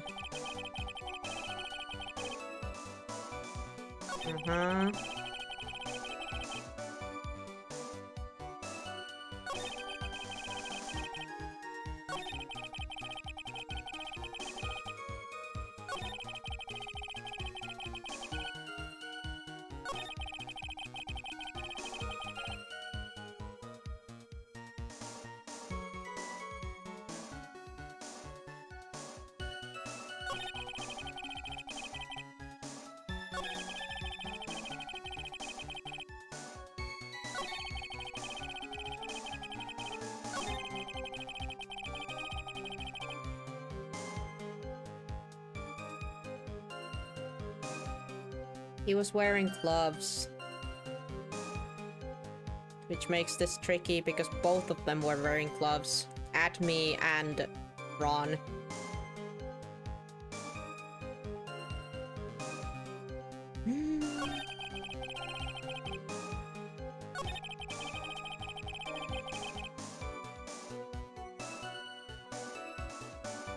I'm gonna press here.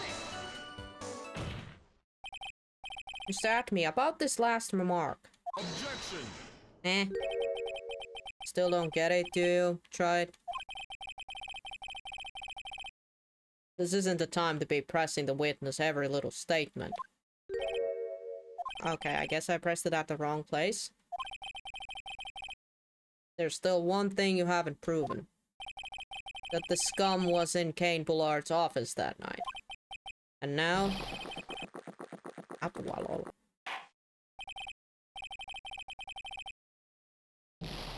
Fine, jeez, okay, okay. Hey, let me exit. What the fuck? Hey, game. Game, let me exit. What the frick? Hey, what is this bull crap? Why can't I exit? Hello? What the huh? Hey, what the frick? I can't exit. I can't stop this. What the fuck? Anteeksi, mutta mitä vittua peli? Oi hei! Oi! Let me exit and reload. What the fuck was that? Jeez, do I really have to look at that shit every time if I make a mistake? No, that's not fun. Ugh.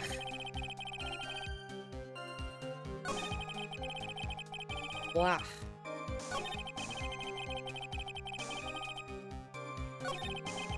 My god. That's annoying. I guess that's the game's way of giving me the middle finger of, what are you, a scum saver? Oh, it's just annoying that if I have to go through that every time. Kisu, if you're still there, point it out for me, will you? Because I do not wish to see that every single time.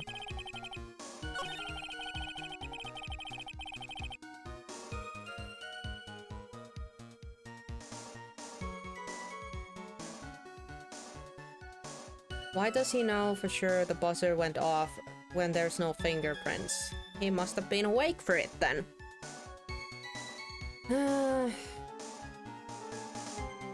So I guess it's this part here then? The victim would have left prints if he sounded it, which means the killer sounded it. In other words, it could be this. Yeah. Because we know that from Ron's thing, it was the last statement? The last? Really? The very last one. All the evidence points out to the poor boy. This one? No, no, no. Well, that's what I thought. This doesn't prove anything.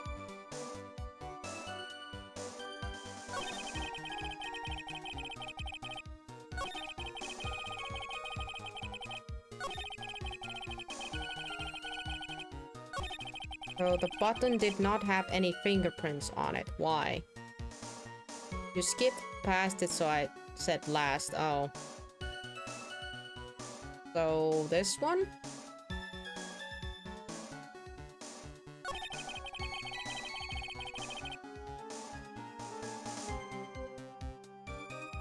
Or this one. I was also able to make the deduction from the buzzer, which only sounded once.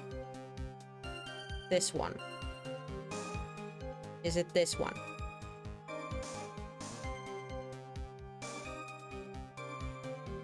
Next. The button did not have any fingerprints on it. Why?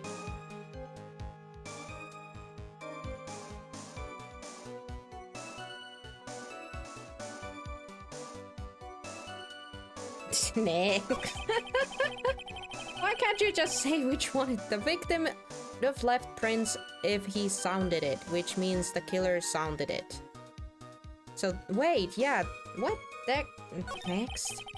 Mr. Delight was wearing his Master Masquer's outfit, which is why he left no fingerprints. This one.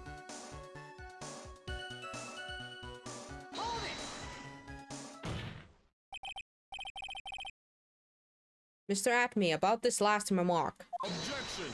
Huh? Hey, he's still saying the same thing. Oh well. You still don't get it, do you, Tribe? This isn't the time to be pressing the witness on every little statement. Ah, there we go. There's the difference. I'm afraid you're the one who still doesn't get it, Mr. Godot. What?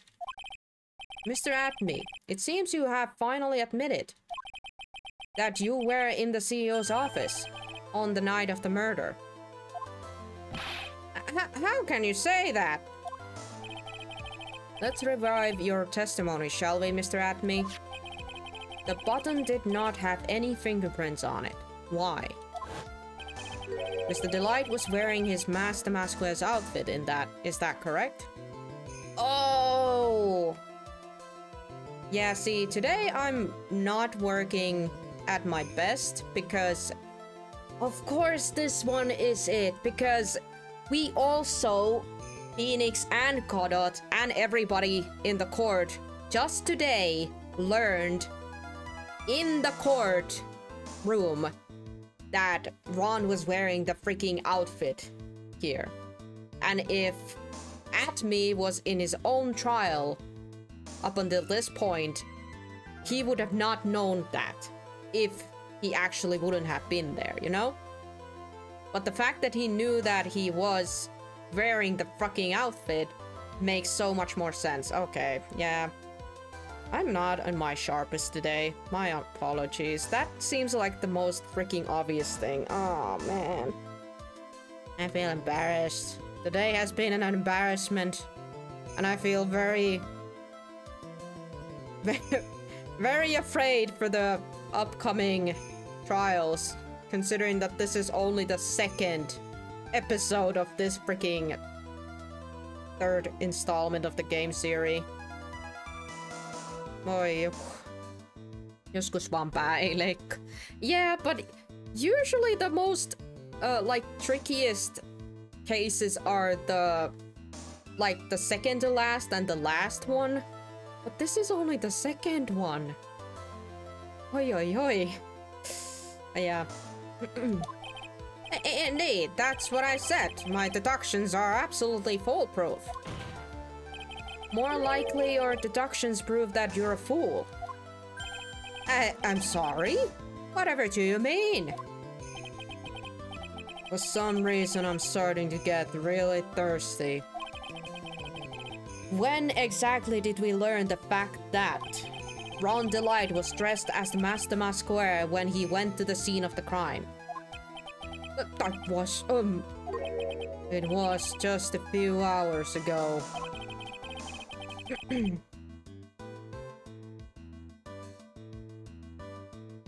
Back when my sixth cup was looking at me with a cold stare. Yeah, we don't need the flashback, we know.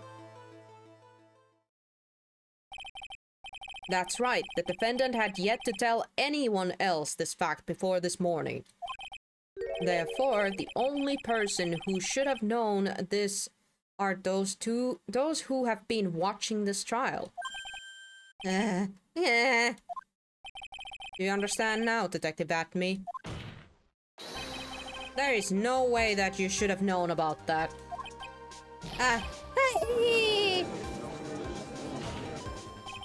You were in the next room being tried as Master Masquer. So then enlighten us. Just how did you know about the piece of information?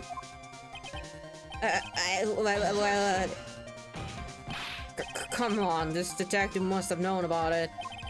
He probably had plenty of chances to find out beforehand. No, shut up. And it's those chances that I want to discuss next. That night, Mr. Delight was wearing his Master Masquer's outfit. There is one and only one way for Detective Atomy to have found that out. Only one way, you say? Please recall, if you will, Mr. Delight's testimony. When I entered the office, there was a suspicious shadow there. For a second, my client witnessed the real killer. Objection! But Mr. Delight never saw his attacker. So there's no way to tell whether or not the real killer was look at me. No. It's with the statement that I'll turn this case on its head.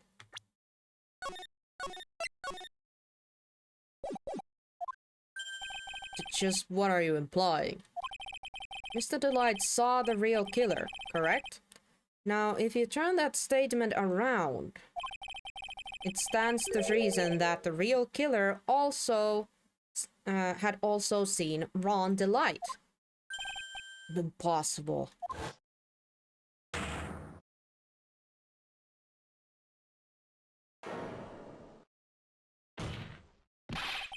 Detective Atomy, you saw Master Masquer at the murder scene that night. You saw him when you killed Kane Bullard and assaulted Ron Delight. That was the only way you could have known that what Ron was wearing. Eh? Oh, never mind.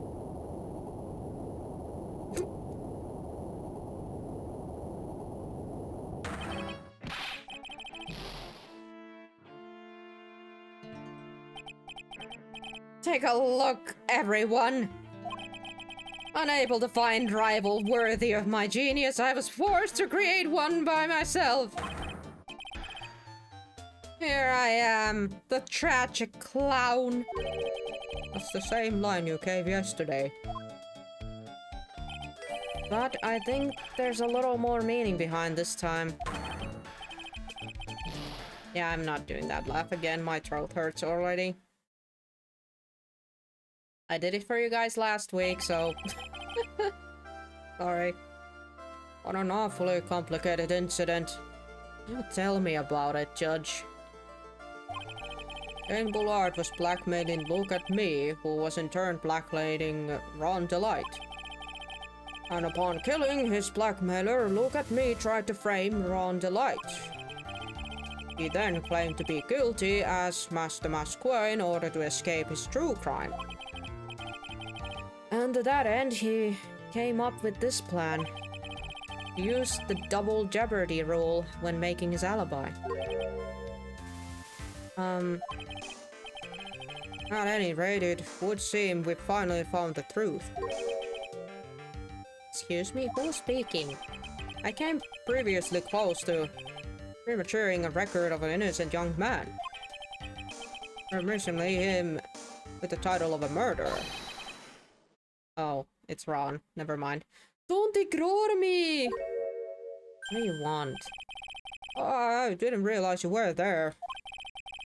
Why wouldn't he be? About the verdict. I know, you never committed any murder. That's right. I'm so glad you understand that. But... I really am Master Masquer! Oh? So, thanks to that trial yesterday, I'm innocent now, right? What? Was it that you said? Double jeopardy? Now that you mention it, I've been careless. Careless? What do you think, Mia? As the defendant says, the rule of double jeopardy is absolute. Shh, baby girl, never mind, keep speaking. So he's not gonna be convicted about the... He's not gonna be... Interesting. Back with a mug. Welcome back, Bob. Look who's back. Mia is here. Mia actually literally did the freaking... we were about to lose the case, and then, like, Mia showed up. So it, my theory about the fact that Osvaldi riippuu hirveästi kohta. Just about. We did got the guy. Sielläpä juuri. Yeah, he's gonna. As the defendant said, the rule of double jeopardy is absolute. A defendant can never be tried twice for a crime in which he was once found innocent. Then Master Masquer is really innocent? It would seem so. For now. But for now. Oh, then this court finds the defendant not guilty.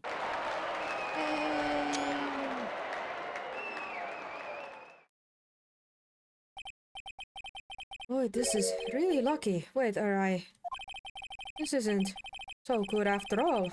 This is the thing, I still am a Master Masquer. Shut up, Ron. You're good. Same day, but now it's 3:35 p.m. District Court, Defendant Lobby number 4. You did it, Phoenix. Sure heck did it. Yoink. Thanks, Mia. You were a huge help. Thank you so much for showing up. Cause, honestly, Maya was not being a help. Maya has not been much of a help during this entire trial. This entire episode 2. So happy to see you. It's been a long time, hasn't it? Yeah, it's because Maya doesn't call on me much these days. Oh. I'm just joking, Phoenix. Don't take everything so seriously. But on the other hand, Maya, she seems kind of torn these days. You mean about becoming the master of Quran channeling school? And we finally got rid of the moron with sunglasses made from I had praised daylight. Becoming the master means saying goodbye to our mother, Mr. Faye, right? Watch over her, will you, Phoenix? Of course. Well then, see you around. Thanks, Mia. Please come back someday. And hope we meet you. Mr. Wright. I don't know what to say. Congratulations, Mr. Delight. Thank you so much. No, wait. Nothing really matters anymore, though. Now that all the... Come on, just be happy already. Oh. Hi, Maya. You've been cleared off the murder charges and got off them as Master Masqueres to boot. But in exchange, I lost everything. Huh? What do you mean? Stealing security information from KP Security, becoming Master Masquer. I did it all for one reason, for her. You mean your wife, Desiree? She hates criminals, more than anything. Come to think of it, she has once held hostages by one robbers, wasn't she? She always said how she hated sneaky criminals. I knew that, but once I got fired from KP Security and lost all the money I had, she wouldn't have any reason to stay with me. I mean, I have to believe that she must have had other reasons besides the money. I thought she would leave me as for good, sure. So that's why you became Master Masquer? Like the shittiest plan ever? Yes, but it's all over now. I mean, to be fair, if Atme had actually been a proper detective and not a slimy one, he would have just, you know, caught Ron immediately. Since he did figure it out in the, you know, at the crime scene. He would have, like, just... Ron would have gone to prison for stealing. And that's that, I guess. But since Atme was a slimy bastard, he just ended up blackmailing Ron. A broken ball can never be put back together. That's not true, right, Nick? Right. Really? Can we go back to the way things were? About that, you need to discuss with your wife. I'll be fine, and Nick can prove it. Wait, I can? I'm pretty sure I can't. What? I can? I kinda wish you would have checked with me first. Ei sinä hätää, Ron, pistät mekon vaan päälle ja rupeat deittailemaan Phoenix ja paksut lompakkoa sulosiin. Mr. Delight, even if a ball is broken, there's always a way to put it back together?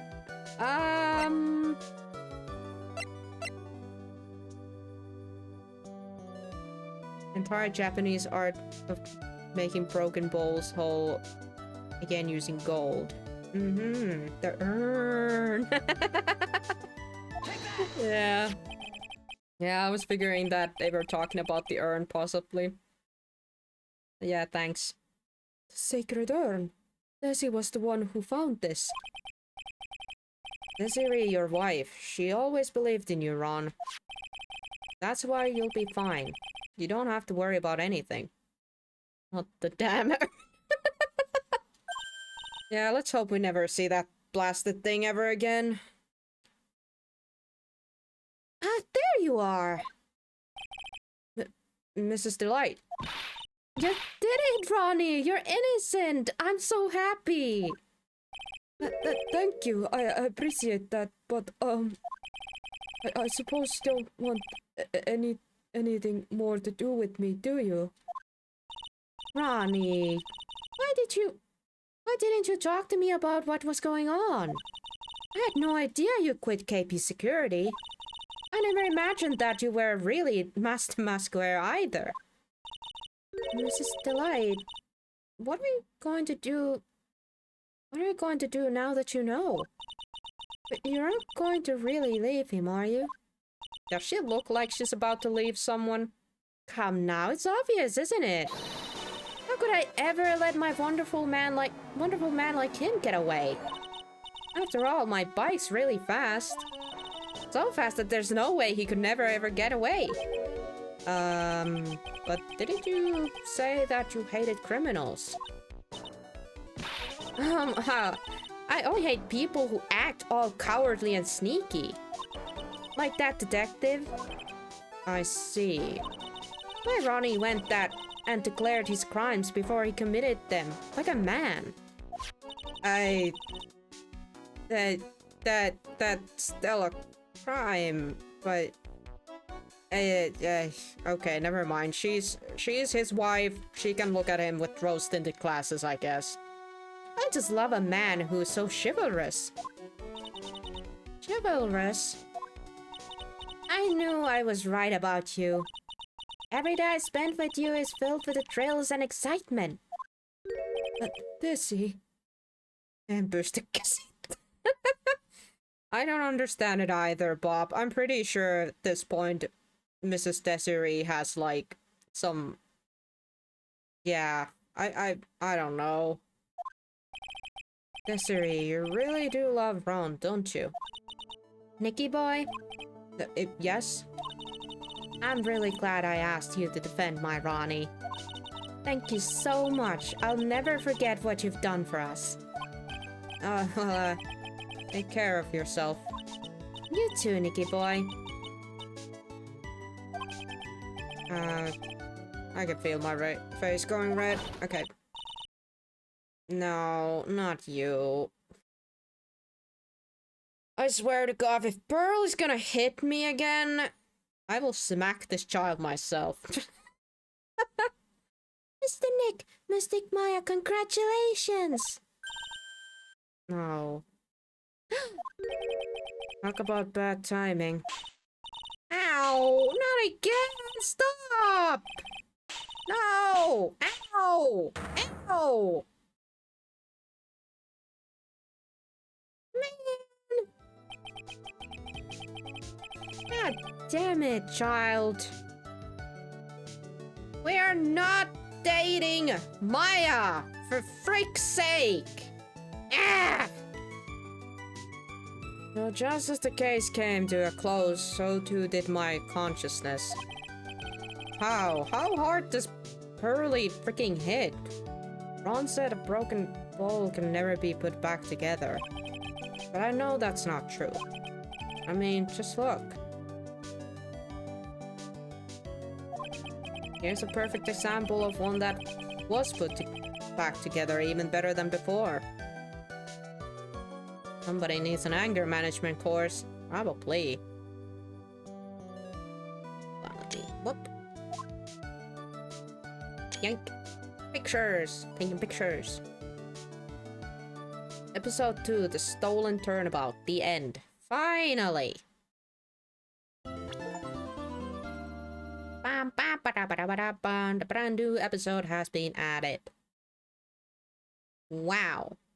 Okay, we got Maya in a waitress outfit. Recipe for turnabout. Ooh, somebody's so gonna get poisoned. Saving. Alright, we are gonna end it here, but we are gonna see this little preview of whatever the next episode is gonna be, okay? You guys ready for the preview? Ready for the preview! Here we go! Oh, shut up.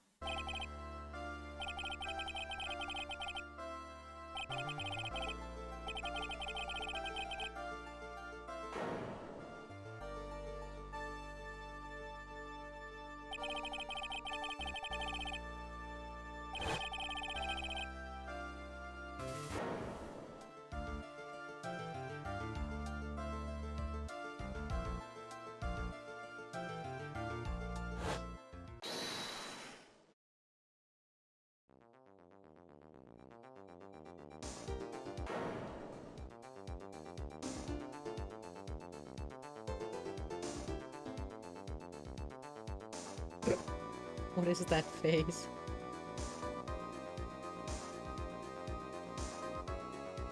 I was joking about the poisoning, by the way.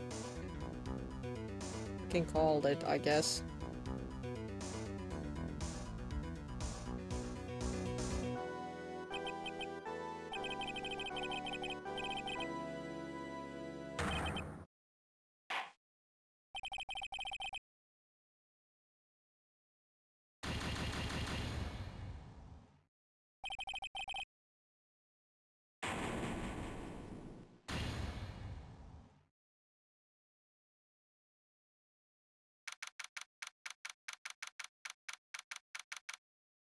Yeah, I don't know what's up with that, but we are outie here.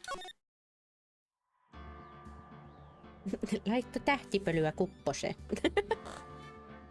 Sprinkled some stardust in the... Yeah, that's enough.